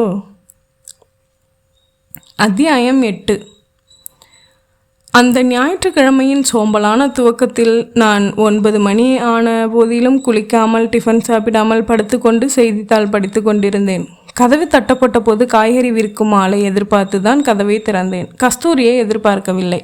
என் வெற்றிடம்புக்கு அவசரமாய் ஒரு துண்டு தேவைப்பட்டது. ஆனால் அவளிடம் ஒரு வார்த்தை கூட பேசாமல் உடனே ஓடி சென்று துண்டெடுத்து போட்டுக்கொள்வது ஒரு அநாகரிகமாக செயலாகப்பட்டதால், வா டீ இருக்கணுமா, உள்ள வா என்றேன் இயல்பாக பேச முயன்று. கஸ்தூரி இன்றைக்கு சற்று அதிக உற்சாகத்தில் இருப்பதாகப்பட்டது. கொஞ்ச நேரம் அலங்கரிப்பில் கவனம் செலுத்தியிருந்தாள். அயன் செய்த காட்டன் புடவை இரட்டை பின்னல் அவளை ரொம்ப சின்ன பெண்ணாக காட்டியது. காதோறும் ஒற்றை நிற மஞ்சள் ரோஜா புடவையின் நிறத்திற்கு மேட்சாக. கண்களுக்கு மை தீட்டியிருந்தாள். லிப்ஸ்டிக் போட்டிருக்கிறாளா என்ன? கழுத்தில் தாலி இல்லை என்றால் அவளை திருமணமானவள் என்று யாராலும் சொல்ல முடியாது என்று தோன்றியது. புடவையை கொஞ்சம் இறக்கி கட்டியிருந்ததில் தேவையில்லாமல் என் பார்வை அலைமோதியது. இதயம் படபடத்தது. எங்காவது வெளியில் போறியா என்ன என்றேன். அவள் முகம் மாறி, என்ன கோபி சார் மறந்துட்டீங்களா? இன்றைக்கி உங்கள் டப்பிங் தேட்டருக்கு கூட்டிகிட்டு போய் சினிமாவில் எப்படி டப்பிங் செய்கிறாங்கன்னு காமிக்கிறேன்னு சொன்னீங்க தானே? ஜெயநிர்மலா வந்திருந்தா அவங்கக்கிட்ட அறிமுகப்படுத்தி வைக்கிறேன்னு சொன்னீங்க என்றால் அவள் குரலில் ஏமாற்றம் இருந்தது. சை, இன்றைக்கி ஞாயிற்றுக்கிழமை இல்லை, எனக்கு டியூட்டி ஆஃப், அதனால் அழைச்சிட்டு போகிறேன்னு சொல்லிட்டு மடையனா சுத்தமாக மறந்துட்டேன் கஸ்தூரி. Sorry, very sorry. உட்காரு, 10 நிமிஷத்தில் குளிச்சுட்டு வந்துடுறேன், போகலாம் என்ற நான் டிவியை போட்டுவிட்டு பார்த்துக்கிட்டுரு. எங்கே இவ்வளவு நேரத்துக்கு பேப்பர் கேட்டு உங்கள் அப்பா குரல் கொடுத்துருப்பாரே, காணோம் என்றேன். அப்பாவும் அம்மாவும் நீடாமங்கலம் வரைக்கும் போயிருக்காங்க, நாளன்னைக்கு தான் வருவாங்க. சித்தி பொண்ணுக்கு கல்யாணம். நீ போகலையா? போகணும்னு ரொம்ப இஷ்டம்தான். நானும் எங்கள் சித்தி பொண்ணும் ரொம்ப பாசமாக பழகிட்டு தான் இருந்தோம். போனால் எல்லோரும் என்னையே குறுகுறுன்னு பார்ப்பாங்க. என் நிலைமை தெரியாதவங்க என்ன குழந்தை எதுவும் உண்டாயிருக்கான்னு கேட்பாங்க. அசடு வழியே சிரிக்கணும். விவரம் தெரிஞ்சவங்க மற்றவங்க கிட்ட குசு குசுன்னு பேசுவாங்க.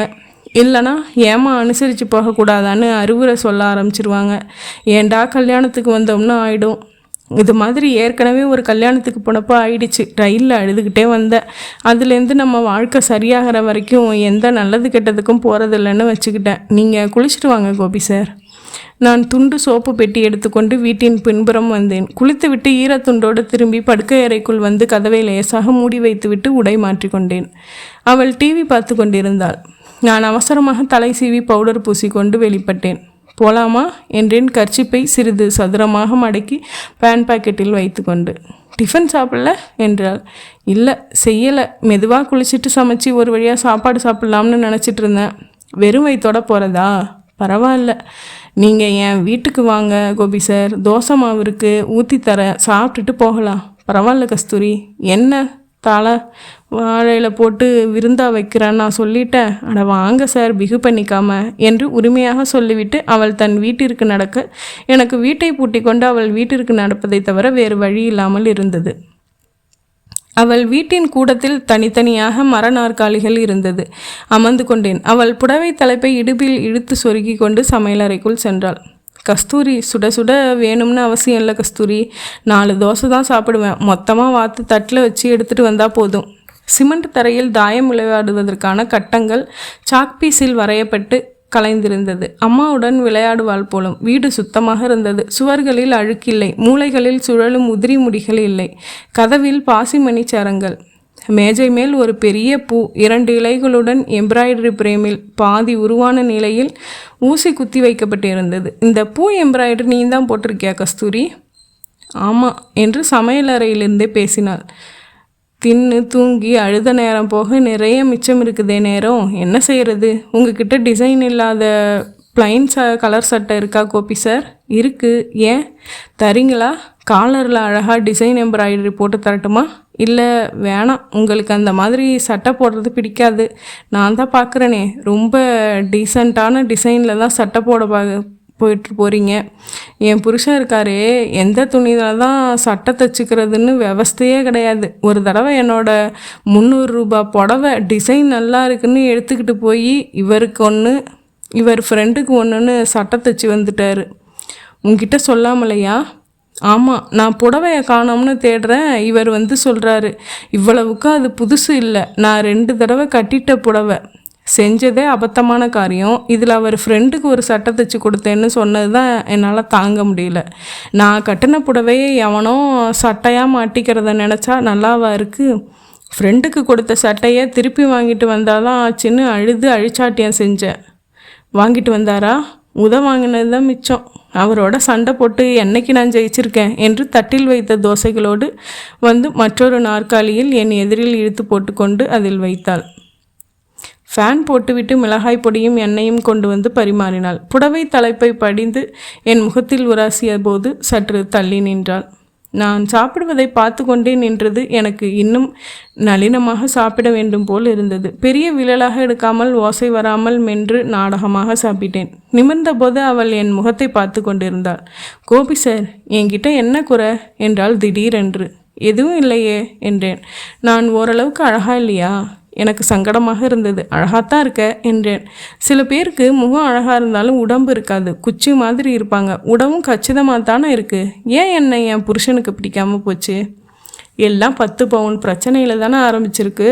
எத்தனையோ பொம்பளைங்க புருஷனை கைக்குள்ளே போட்டுக்கிட்டு மாமியார்களை ஜெயிக்கிறது இல்லையா? எனக்கு அந்த வித்தை தெரியலையே. புருஷங்கிட்ட தன்மானமும் ரோஷமும் பார்த்துருக்க கூடாதா? 4 தடவைக்கு 40 தடவையும் பதில் பேசாமல் பணிஞ்சு போயிருந்தா பாவமேன்னு மனசு மாறி இருப்பாரா?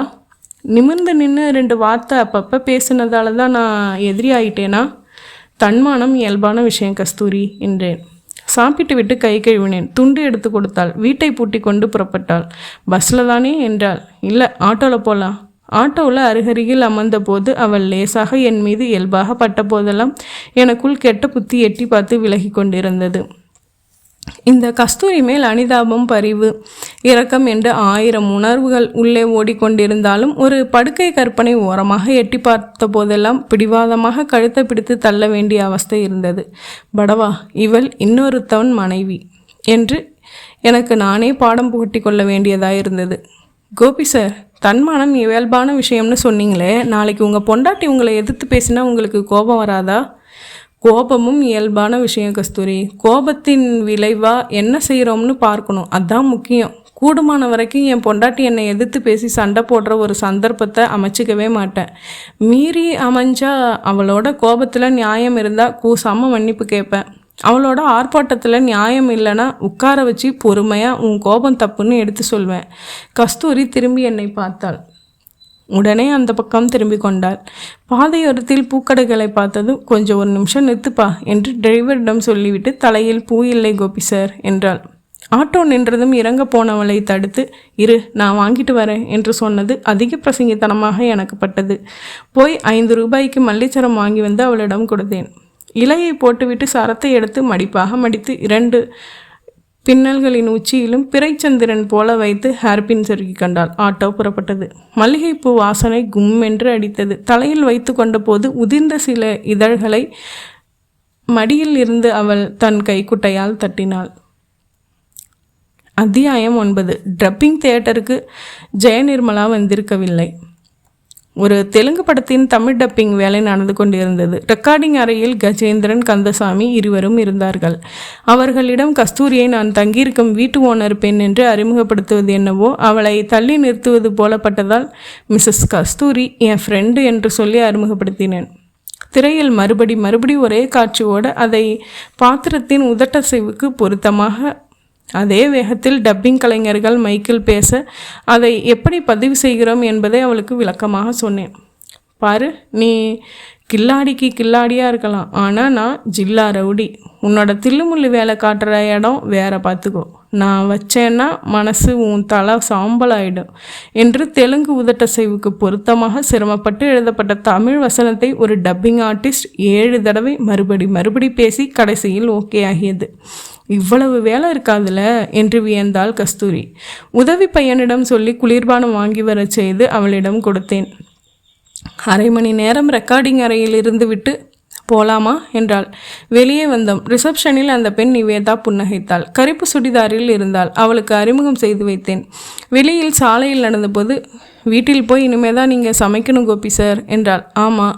ஹோட்டலில் சாப்பிட்லாமா? என்றேன். நேரம் இருக்கே. நீங்கள் வள்ளுவர் கோட்டம் பார்த்துருக்கீங்களா? வெளியிலேருந்து பார்த்தது தான், உள்ளே போனதில்லை. நானும் போனதில்லை. போகலாமா? உங்களுக்கு முக்கியமான வேலை எதுவும் இருந்தால் வீட்டுக்கு போயிடலாம். இல்லை, போகலாம். தொந்தரவாக நினைக்காதீங்க கோபி சார். வீட்டிலையே அடைஞ்சு கிடக்கிறது மனசை கட்டி போட்ட மாதிரி இருக்குது. இப்படி வெளியில் வர்றப்ப கொஞ்சம் நேரத்துக்காவது ஒரு சந்தோஷம். அதுவும் அப்பா அம்மா ஊரில் இருந்தால் இந்த டப்பிங் தேட்டருக்கு உங்களோட வர்றது கூட சரின்னு சொல்லியிருக்க மாட்டாங்க. புரியுது கஸ்தூரி என்று மறுபடி ஆட்டோ பிடித்தேன். வள்ளுவர் கோட்டத்தில் ஞாயிறு என்பதால் கொஞ்சம் டூரிஸ்ட் கூட்டம் இருந்தது. உள்ளே சுற்றி பார்த்துவிட்டு மிளகாய் பொடி தூவிய வெள்ளரி பிஞ்சுகள் வாங்கி கொண்டு ஒரு நிழலாக பார்த்து உட்கார்ந்தோம். கோபி சார், நீங்கள் என்னை பக்கத்து வீட்டு பொண்ணுன்னு சொல்லாமல் ஃப்ரெண்டுன்னு சொன்னீங்களே, அது எனக்கு ரொம்ப பிடிச்சிருந்தது. உங்களுக்கு ஒரு தோழியாக இருக்க எனக்கு அருகதை இருக்கா? என்ன இப்படியெல்லாம் பேசுகிற? ஒரு ஃப்ரெண்டாக இருக்கிறதுக்கு பரஸ்பரம் ஒரு பிடிப்பு, பாசம், நல்ல எண்ணம், அக்கறை இதெல்லாம் இருக்கணும். இதெல்லாம் இல்லையா என்ன? உண்மையை சொல்லட்டுமா கோபி சார்? என்ன, கூடவே கொஞ்சம் கல்மிஷமும் இருக்குது. அப்படின்னா வேணாம் விடுங்க. சிலதை சொல்கிறது அழகு, சிலதை சொல்லாமல் இருக்கிறது அழகு என்றாள். எனக்கு புரியாமல் புரிந்தது. தெளிவாக சொல்லிடு. எதுக்கு ஆரம்பிச்சுட்டு மறைக்கணும்? ஐயோ வேணாம், தெரியாமல் ஆரம்பிச்சிட்டேன், விடுங்களேன். நான் உன்னை ஃப்ரெண்டுன்னு சொன்னது பிடிச்சிருந்துச்சுன்னு சொன்னேன்ல.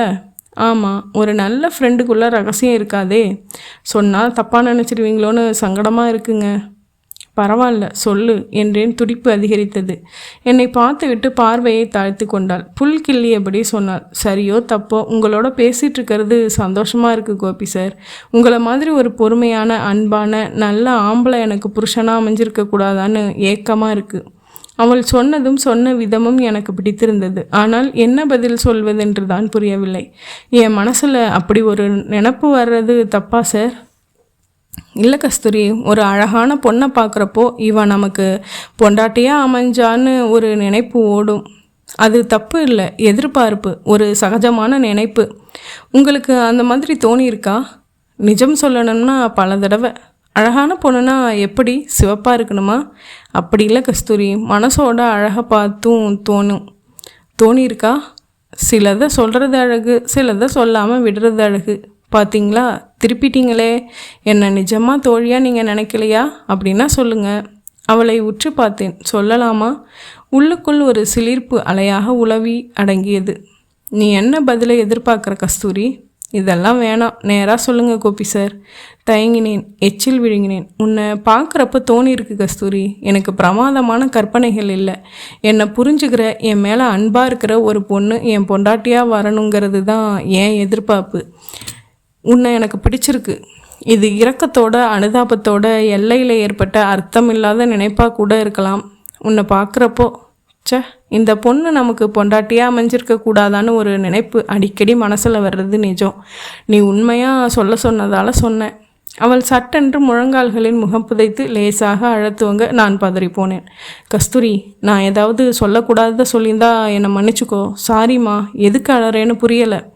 என் கல்யாணத்துக்கு முன்னாடி இந்த மாதிரி நீங்கள் சொல்லியிருக்க கூடாதான்னு நினச்சேன் என்று நிமிர்ந்து கண்களை துடைத்து கொண்டாள். அப்போது இந்த மாதிரி நினப்பு எனக்கு வரலை கஸ்தூரி. அவள் சற்று அமைதி விட்டு, ஆனால் எனக்கு இந்த நினப்பு நீங்கள் இங்கே வந்து போகிறப்பவே இருந்துச்சு கோபி சார். மனசில் நினச்சி சிரிக்கவும் லெட்டராக எழுதி பெட்டியில் பதுக்கி வச்சுக்கவும் முடிஞ்சதே ஒழிய தைரியம் வரலை உங்ககிட்ட பேச என்றாள். எனக்கு திடுக்கென்று இருந்தது. அவளை அமைதியாக பார்த்தேன். போலாங்க என்று எழுந்து கொண்டாள். அத்தியாயம் 10. வீட்டுக்கு வரும் வரை ஆட்டோவில் யாரும் எதுவும் பேசிக்கொள்ளவில்லை. ஹோட்டலில் சாப்பிட்ட போதும் ஒரே மேஜையில் அவர் யாரோ நான் யாரோ போல சாப்பிட்டோம். திடீரென்று விழுந்த மௌனம் அசிங்கமாக இருந்தது. அவள் மனதில் இருப்பதை பேசாமலேயே இருந்திருந்தால் ஒரு இனிமை தொடர்ந்திருக்கும் என்று பட்டது. நானும் பெரிய ஜம்பமாக என் மனதில் இருந்ததை சொல்வதில் ஒரு சாதனை இருப்பது போல, அதை அவள் மனதில் சேர்ப்பதில் ஒரு ஹீரோயிடம் இருப்பதைப் போல கொட்டி தொலைத்தது தப்போ என்று ஆட்டோவில் என் சிந்தனை ஓடியது. அவள் மனதிலும் அதே ரீதியில்தான் சிந்தனை ஓடியிருக்க வேண்டும். எதேச்சையாக 2 பேரும் முகமாக பார்க்க நேர்ந்த போது பார்வைகள் பந்து விளையாடின. மௌனம் பெரிய பிரச்சனையாகி போனது. வீட்டில் இறங்கி கொண்டதும் எதுவும் பேசாமல் அவள் தன் போஷனுக்கு சென்றாள்.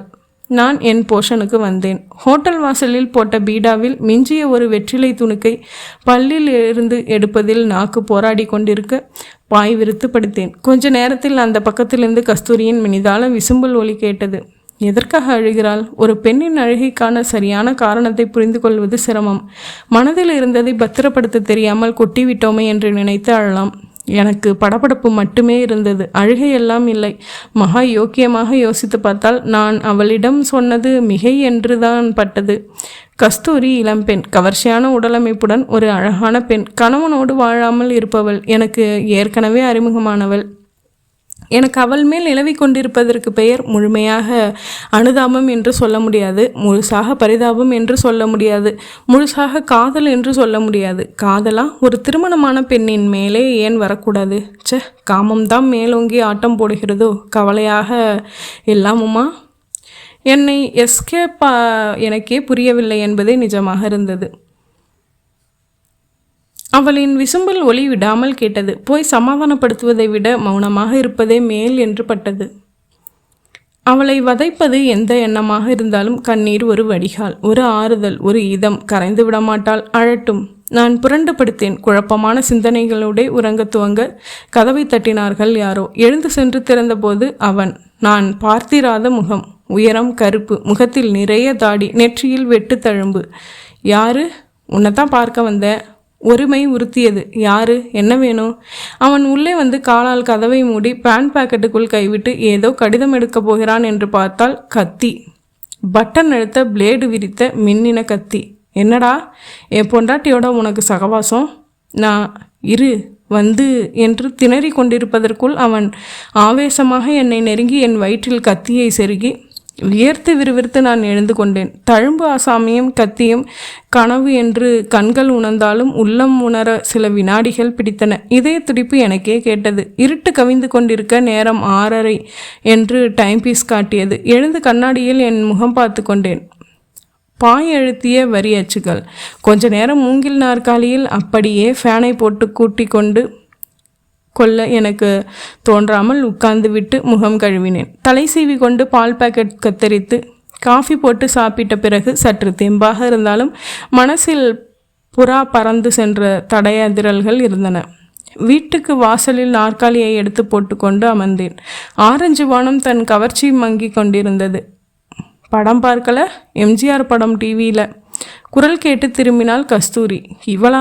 மதியம் விசும்பி விசும்பி அழுதவளா? மீண்டும் பளிச்சென்று நன்கு துலக்கிய பித்தளை செம்பு போல புன்னகைத்து கொண்டிருந்தாள். வேறு புடவைக்கு மாறியிருந்தாள். இரட்டை பின்னலை அவிழ்த்து மீண்டும் போட்டது தெரிந்தது. அதே மல்லிகை சரம், அதே பிறைச்சந்திரன் போல வைத்திருந்தாள். அவளை பொலிவோடு பார்த்ததும் என் மனதிலும் உற்சாகம் வீசியது. எனக்கு சினிமாவில் அவ்வளவா ஆர்வமில்லை.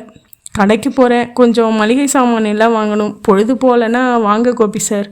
நாங்கள் இருவரும் சேர்ந்து வெளியே போவதை பார்க்கிற யாராவது குசும்பன் இல்லாததை இஷ்டமாய் திரித்து பற்ற வைத்தால் அவள் வாழ்க்கை பாழாகி விடுமோ என்று பயமாக இருந்தது. இல்லை கஸ்தூரி, நீ போயிட்டு வா. சரி, உங்களுக்கு ஏதாவது வாங்கணுமா? காஃபி சோல் மட்டும் வேணும். ப்ரூ 50 கிராம் வாங்கிட்டு வரியா? சரி என்று சென்றாள். அவள் இயல்புக்கு மாறியிருந்தது சந்தோஷமாக இருந்தது. பாவம், அவளும் பெண்தானே. அவளுக்குள்ளும் ஏக்கம், விருப்பம், எதிர்பார்ப்பு எல்லாம் இருக்காதா? என்னை மனதில் விரும்பியிருக்கிறாள், ஆனால் வெளிப்படுத்த தயக்கம். வீட்டில் மாப்பிள்ளை பார்த்தம்போது தன் விருப்பங்களை மூட்டை கட்டி வைத்துவிட்டு தலையாட்டுவதை தவிர அவளுக்கு வேறு வழி இல்லை. அமைந்த கணவன் உருப்படியாக இருந்திருந்தால் என்னை அடியோடு மறந்து போயிருப்பாள். நினைவுகளில் முழுக்க புருஷன் நிரம்பியிருப்பான். அவன் சரியில்லை என்று வீட்டுக்கு வந்து சேர்ந்ததும் என் நினைவு வந்திருக்கும். நானே இங்கே வந்து விட்டதில் அந்த ஏக்கம் பல மடங்காக கிளை விட்டு தொல்லை பண்ணியிருக்கும். ஒரு எல்லையில் அடக்க முடியாமல் கொட்டிவிட்டாள். அப்புறம் அதற்காக அழுது தீர்த்து அதுதான் யதார்த்தம் என்று பக்குவமாக புரிந்து கொண்டு சகஜமாகிவிட்டாள். 1 மணி நேரத்தில் அவர் திரும்பி காஃபி தூள் கொடுத்தாள். அதற்கு நான் பையில் பணம் தொலாவிய போது, பரவாயில்ல இருக்கட்டும் கோபி சார், எனக்காக இன்னைக்கு பூரா ஆட்டோவுக்கு மட்டும் எவ்வளவு கொடுத்துருக்கீங்க என்றாள். ராத்திரி நீங்கள் எதுவும் செய்ய வேணாம். ஏன்? மங்கையர் மலர் வாங்கி கொடுத்தீங்களே, அதில் பார்த்து ஜவ்வரிசி போட்டு ஒரு புதுவிதமான டிஃபன் செய்ய போகிறேன். நான் செஞ்சு எடுத்துகிட்டு வரேன். எதுக்கு சிரமப்படுற கஸ்தூரி? இல்லை கோபி சார், சந்தோஷப்படுறேன். சின்ன சின்ன சந்தோஷம். எத்தனை மணிக்கு வழக்கமாக ராத்திரியில் சாப்பிடுவீங்க? 10-10:30 ஆகிடும். அவ்வளவு லேட்டாக சாப்பிடக்கூடாது கோபி சார். 9:30 மணிக்கு செஞ்சு சூடாக எடுத்துகிட்டு வரேன் என்று சென்றாள். நான் எழுந்து வீட்டை பூட்டி கொண்டு நிதானமாக சாலை ஓரத்தில் நடக்க எல்லா வீடுகளிலிருந்தும் எம்ஜிஆரின் குரல் விட்டு விட்டு என்னை தொடர்ந்தது. அத்தியாயம் 11. ராத்திரி 9 மணியிலிருந்தே பக்கத்து போர்ஷனிலிருந்து சமையல் மனம் வந்து கொண்டிருந்தது. நான் கந்தசாமி கொடுத்த ஒரு நாவலை படித்து நேரம் நகர்த்தி கொண்டிருந்தேன். 9:30 மணிக்கு சரியாக துவங்குகிற டிவி நிகழ்ச்சிக்கு போல வந்துவிட்டாள் கஸ்தூரி, ஒரு ஹாட் பேக்கில் டிஃபனோடு. இதில் சூடு குறையாமல் இருக்கும். உடனே சாப்பிட்றதா இருந்தாலும் சாப்பிட்லாம், இல்லை கொஞ்சம் நேரம் கழித்து சாப்பிட்றதா இருந்தாலும் சாப்பிட்லாம் என்று அவள் கழுத்தெல்லாம் வியர்வை. கட்டிலில் என் அருகில் அமர்ந்து, என்ன புத்தகம் என்று கவிழ்த்து வைத்திருந்த புஸ்தகத்தை எடுத்து பார்த்து, ஹை, சில நேரங்களில் சில மனிதர்கள் இப்படித்தான் படிக்கிறீங்களா என்றாள். ஏற்கனவே படித்தது தான், ரொம்ப நாளாச்சு படித்து. இப்போ மறுபடி படிச்சிட்ருக்கேன். எனக்கு ரொம்ப பிடிச்ச நாவல். 4-5 தடவை படிச்சிருப்பேன். நீங்கள் படிச்சுட்டு தர்றீங்களா? யாரோட புக்கு? என்னோட வேலை பார்க்குறவரோடது. உடனே திருப்பி தந்தாகணுமா? மெதுவாக தரலாம், நீ படி. உங்களுக்கு கங்கா பாத்திரம் பிடிக்குமா? பிடிக்கும். இதில் வர்ற எல்லா பாத்திரமுமே பிடிக்கும். சிலிர்க்கும் எனக்கு ஒவ்வொரு தடவை படிக்கிறப்பவும். ஜெயகாந்த சாரை பார்க்கணும்னு கூட ஒரு ஆசை இருக்குது. சீர்காழியில் புக் படிக்க நேரம் இருக்குமா? நேரம் இருக்கும், வாங்கிறதில்ல எதுவும். லெண்டிங் லைப்ரரியில் சேரணும்னு சொன்னேன். டிவி பாரு, புக்கு படித்தா வேலை கெடும், மேலே மேலே படிக்க சொல்லும்னு ஒரு புது வியாக்கியானம் சொல்லி மண்டையில் தட்டிட்டாரு. உன் புருஷனை என்னால் வகைப்படுத்தவே முடியலை. ஒரே ஒரு மக தான். அது என்னமோ சொல்லுவாங்களே கோபி சார், ஆர்டிஸ்ட்டுன்னு மாதிரி, சேடிஸ்ட்டு. அதான் உதிரி பூக்கள்ல விஜயன் மாதிரி. ஆனால் விஜயன் அப்படி முரட்டுத்தனமாக இருக்கிறதுக்கு பொண்டாட்டியால் சுகம் இல்லைன்னு ஒரு காரணமாச்சு சொல்லுவார். இவருக்கு நான் எதுலேயும் குறை வைக்கலையே, வேலை செஞ்சுக்கிட்டே இருந்தாலும் போட்டுட்டு போயிடணும். எனக்கு ஜுரமாக இருந்தாலும் சரி, இடுப்பில் சுளுக்கு இருந்தாலும் சரி, எதை பற்றியும் கவலை இல்லை. சாரி, நான் ஒரு முட்டாள். ஏன் அனாவசியமாக நான் எதாச்சும் சொல்லி மறுபடியும் உனக்கு ஞாபகப்படுத்திடுறேன். பரவாயில்ல, நான் யார்கிட்ட தான் சொல்கிறது? சாப்பிடலாமா? எனக்கு பசிக்குது கோபி சார். இருவரும் தரையில் உட்கார்ந்து தட்டுக்கள் வைத்து கொண்டு எடுத்து போட்டுக்கொண்டு சாப்பிட்டோம். ரொம்ப டேஸ்ட்டாக இருக்குது கஸ்தூரி, இவ்வளவு அற்புதமாக சமைச்ச கைக்கு என்று சொல்லி நாக்கை கடித்து கொண்டேன். கைக்கு என்றாள். ஒன்றுமில்லை என்றேன். நன்றியோ பாராட்டோ மங்கையர் மலருக்கு தான் சொல்லணும். அதில் குறிப்பு தானே இருக்கும், அது மாதிரி கரெக்டாக செய்ய வேணாமா? சாப்பிட்டதும் தட்டுக்களை வாஷ் பேஷனில் கழுவினாள். தரையை பழைய துணி போட்டு சுத்தம் செய்தாள். என் எதிரே வந்தாள். கடைக்கு போயிருந்தேனே, அங்கே வாங்கினேன் என்று தந்தாள். என்னது? பேனா செட்டு 1. பேனா? உங்கள் பேனா முனம் முறிஞ்சு போச்சே, அதான் புதுசாக ஒன்று வாங்கி தரணும்னு பட்டது. தப்பா? எதுக்கு செலவு? பண்ணணும்னு தோணுச்சு, பிடிக்கலைன்னா குப்பை தொட்டில் போட்டுருங்க. வாங்கி தேங்க்ஸ் கஸ்தூரி என்றேன். கட்டிலில் அமர்ந்தேன். அருகில் அமர்ந்தாள். தன் புறங்கையை நீட்டினாள். என்ன? சமைச்ச கைக்கு என்னமோ சொல்ல வந்தீங்களே, கொடுங்க கோபி சார், முத்தம் தானே என்றாள். நான் ஆடி போனேன். அவளை நிமிர்ந்து பார்க்க அவள் குறுகுருவென்று என்னை பார்த்தாள். அவள் கண்கள் ஒரு முறை பாதி வரை செருகி மீண்டது. பெருமூச்சு விட்டாள்.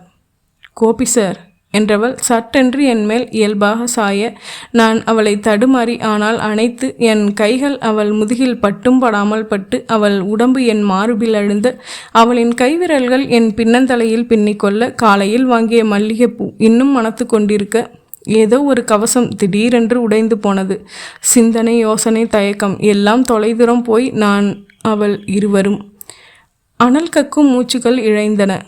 கைகள் தைரியம் பெற்று ஏதோ உரிமையுள்ளது போல சுதந்திரமாக ஒரு சினுங்களோ தவிப்போ தயக்கமோ நடுக்கமோ பதட்டமோ எதுவும் இல்லாமல் உணர்ச்சி ஒன்று மட்டுமே கொடி கட்டி பறந்து கொண்டிருந்த மனித துளிகள். எத்தனை நேரம்? இரவா இது பகலா? கனவா இது நனவா? யார் இவள்? கஸ்தூரி தானா? யார் இது? நான் தானா? என்ன செய்கிறோம்? இது நிஜம்தானா? நம்ப முடியவில்லை, விலகவும் முடியவில்லை. விலக தோன்றவே இல்லை. ரொம்ப அப்புறம் நான் சுதாரித்து கொண்டு எழுந்து கீழே கிடந்த கைலியை எடுத்து அணிந்து கொண்டு மேஜை டிராயர் திறந்து மணியின் சிகரெட் எடுத்து பற்ற வைத்து கொண்டு முகமெல்லாம் முதுகெல்லாம் வியர்வை முத்துக்கள் தொங்க அமர்ந்து ஊதிக்கொண்டிருந்தேன். கஸ்தூரி பரபரப்பு இல்லாமல் உள்ளாடைகளை சரி செய்து கொண்டு புடவை கட்டி கொண்டு என் அருகில் வந்து அமர்ந்து முந்தானை முனையால் முதுகின் வியர்வையை துடைத்தாள். அவள் முகம் பார்க்க எனக்கு திராணி இல்லை. அவள் கைகளை சட்டென்று பற்றி கொண்டு தலை குனிந்து, கஸ்தூரி கஸ்தூரி என்னை மன்னிச்சிருமா என்றேன். என்ன இது அசடாட்டம்? எனக்கு இஷ்டம் இல்லைன்னா அரைஞ்சிருக்க மாட்டேனா? நிறைவாக இருக்குது கோபி சார், சத்தியமாக சொல்கிறேன். தப்பு செஞ்ச மாதிரி தோணலை. மனசுக்கு பிடிச்சபடி இன்னைக்கு தான் வாழ்ந்திருக்கேன். எதையும் போட்டு குழப்பிக்காமல் நிம்மதியாக தூங்குங்க. என்னவோ எதுவுமே நடக்காதது போல கஸ்தூரி தன் வீட்டு ஹாட்பேக்கை எடுத்துக்கொண்டு நடந்தவள் நின்று திரும்பி பார்த்தாள்.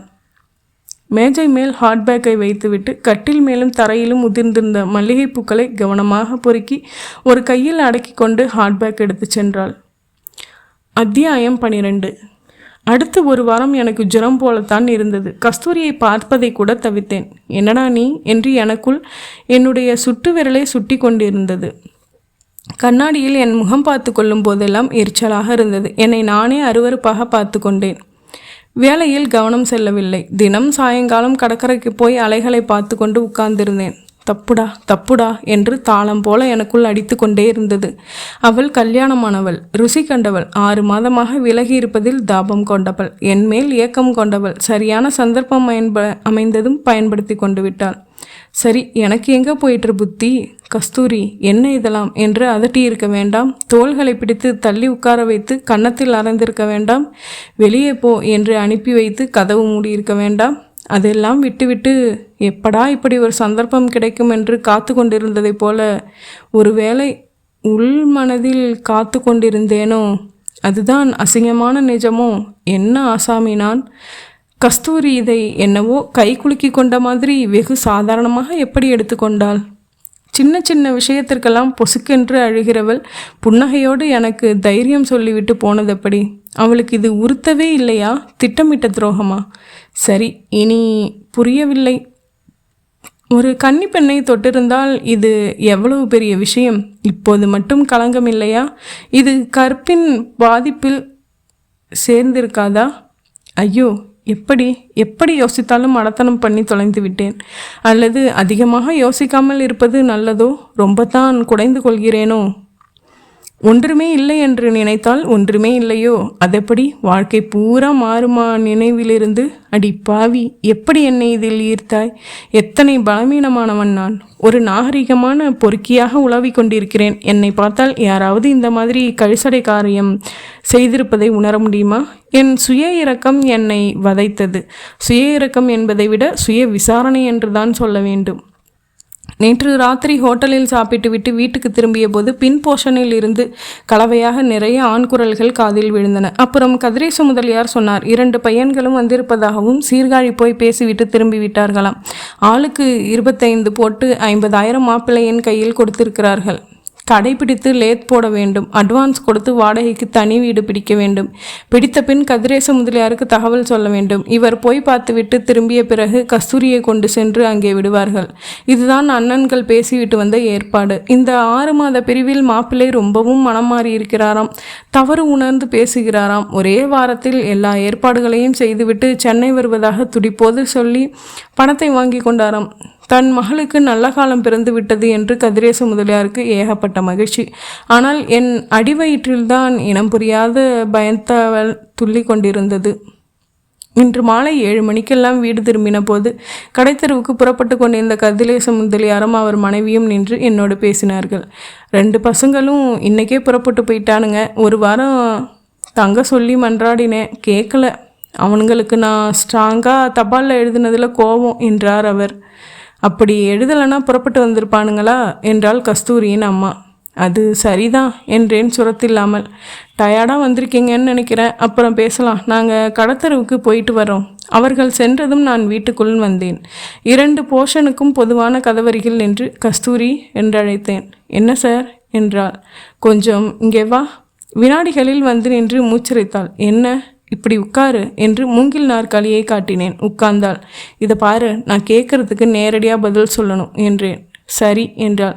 அடுத்த வாரத்தில் சீர்காழி போக போறியா? அப்படித்தான் நினைக்கிறேன். நிஜமாவே கொஞ்சம் திறந்தின மாதிரி பேசினாராம்.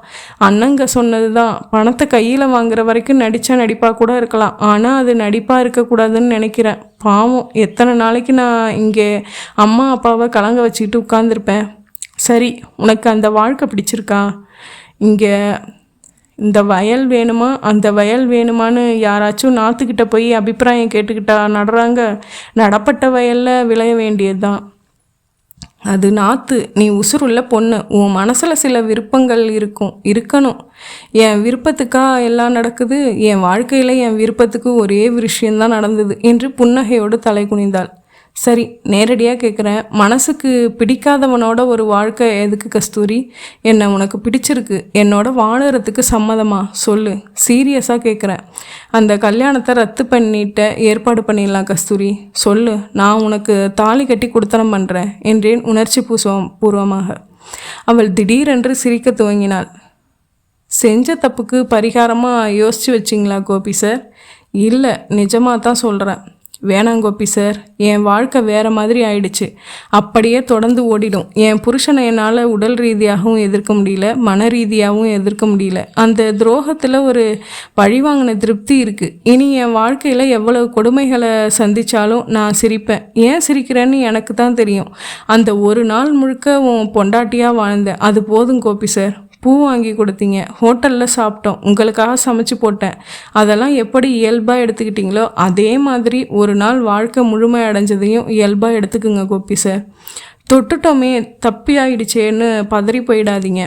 என்னடா செய்யலாம்னு யோசித்து முடிவு எடுத்திருக்கீங்க. இப்படி ஒரு நினைப்பு வந்து சம்மதமானு கேள்வி கேட்டீங்களே, இதிலேயே 50 வருஷம் உங்களோட வாழ்ந்த மாதிரி இருக்குது கோபி சார். வேணாம், இதுக்கு மேலே வேற எதுவும் யோசிக்க வேணாம். எனக்கு எரிச்சலாகத்தான் வந்தது. கஸ்தூரி, நீ குழப்பற. உன்னை தொட்டதுக்காக மட்டும் கேட்கல. ஒரு வேளை அதனால் எண்ணம் தீவிரமாக இருக்கலாம். ஒரு விதவைக்கு வாழ்க்கை கொடுக்கறது இல்லையா? உன் நிலைமையும் கிட்டத்தட்ட அதுதான். புருஷன் உயிரோடு இருந்தும் விதவாத்தானே இருந்த. பூவோட பொட்டோட கழுத்தில் தாலியோடு இருக்கிற ஒரு சுமங்கலி விதவை ரத்து பண்ணிடலாம் கஸ்தூரி. நீ சரின்னு சொன்னால் உங்கள் அப்பா கிட்ட பேசுகிறேன்.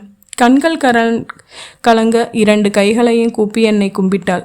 கோபி சார், உங்களை மனசில் தான் சாமி மாதிரி நினச்சிருக்கேன். சாமிக்கு எச்சில் பண்டத்தை யாரும் நைவேத்தியம் பண்ண மாட்டாங்க. அது மட்டும் இல்லை, உங்களுக்கு நான் கற்பனை பண்ணி வச்சுருக்கிற பொண்டாட்டி வேறு மாதிரி கோபி சார். நான் இல்லை. என்னை ஆசைப்படுறது தான் நீயே சொன்னியே இல்லையா? பிரதமராகணும்னு எல்லா குடிமகனும் ஆசைப்படலாம். தகுதி வேணாமா? எவ்வளவோ விதமாக எப்படியெல்லாமோ சொன்ன போதும் பிடிவாதமாக மறுத்தாள். என்னால் அவளை புரிந்து கொள்ள முடியவில்லை. ஏன் இப்படி? ஒரு நாள் மனைவியாக வாழ்ந்ததில் பெரிய மகிழ்ச்சி அடைந்தாள். வாழ்க்கை முழுவதும் வா என்றால் ஏன் நத்தை போல கூட்டுக்குள் சுருங்கிக் கொள்கிறாள்? பிடிக்காத ஒரு மன வாழ்க்கையை தொடர தயாராய் இருப்பவள் பிடித்த ஒரு வாழ்க்கைக்கு வாய்ப்பு தர முன் வரும்போது மறுப்பது எதனால்? எனக்கு கேள்விகளுக்கு விடை கிடைக்கவில்லை. 10 நாட்கள் கழித்து முழுக்க அலங்கரித்து கொண்டு வந்து, கோபி சார், ஊருக்கு புறப்படுறேன். அப்பா அழைச்சிட்டு போகிறார். உங்கள் ஃப்ரெண்டு இனிமே அழவே மாட்டா. தைரியமாக சிரிச்சுக்கிட்டு எதையும் சந்திப்பா. அதுக்கான பலம் நீங்கள் தான் தந்தீங்க. அவர் நிஜமாகவே நல்ல விதமாக மாறி இருக்கணும்னு எனக்காக வேண்டிக்கிறீங்களா கோபி சார் என்றபோது நான் வாழ்க்கையில் முதல் முறையாக அழுதேன்.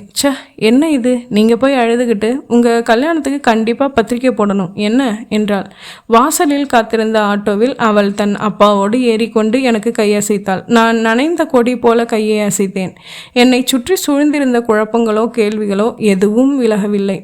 மேஜையில் சில நேரங்களில் சில மனிதர்கள் புத்தகம் இருந்தது. அதன் அட்டையில் காற்று புரண்டது. நடந்து போன சம்பவங்களில் என் இரக்கம் பொய்யா?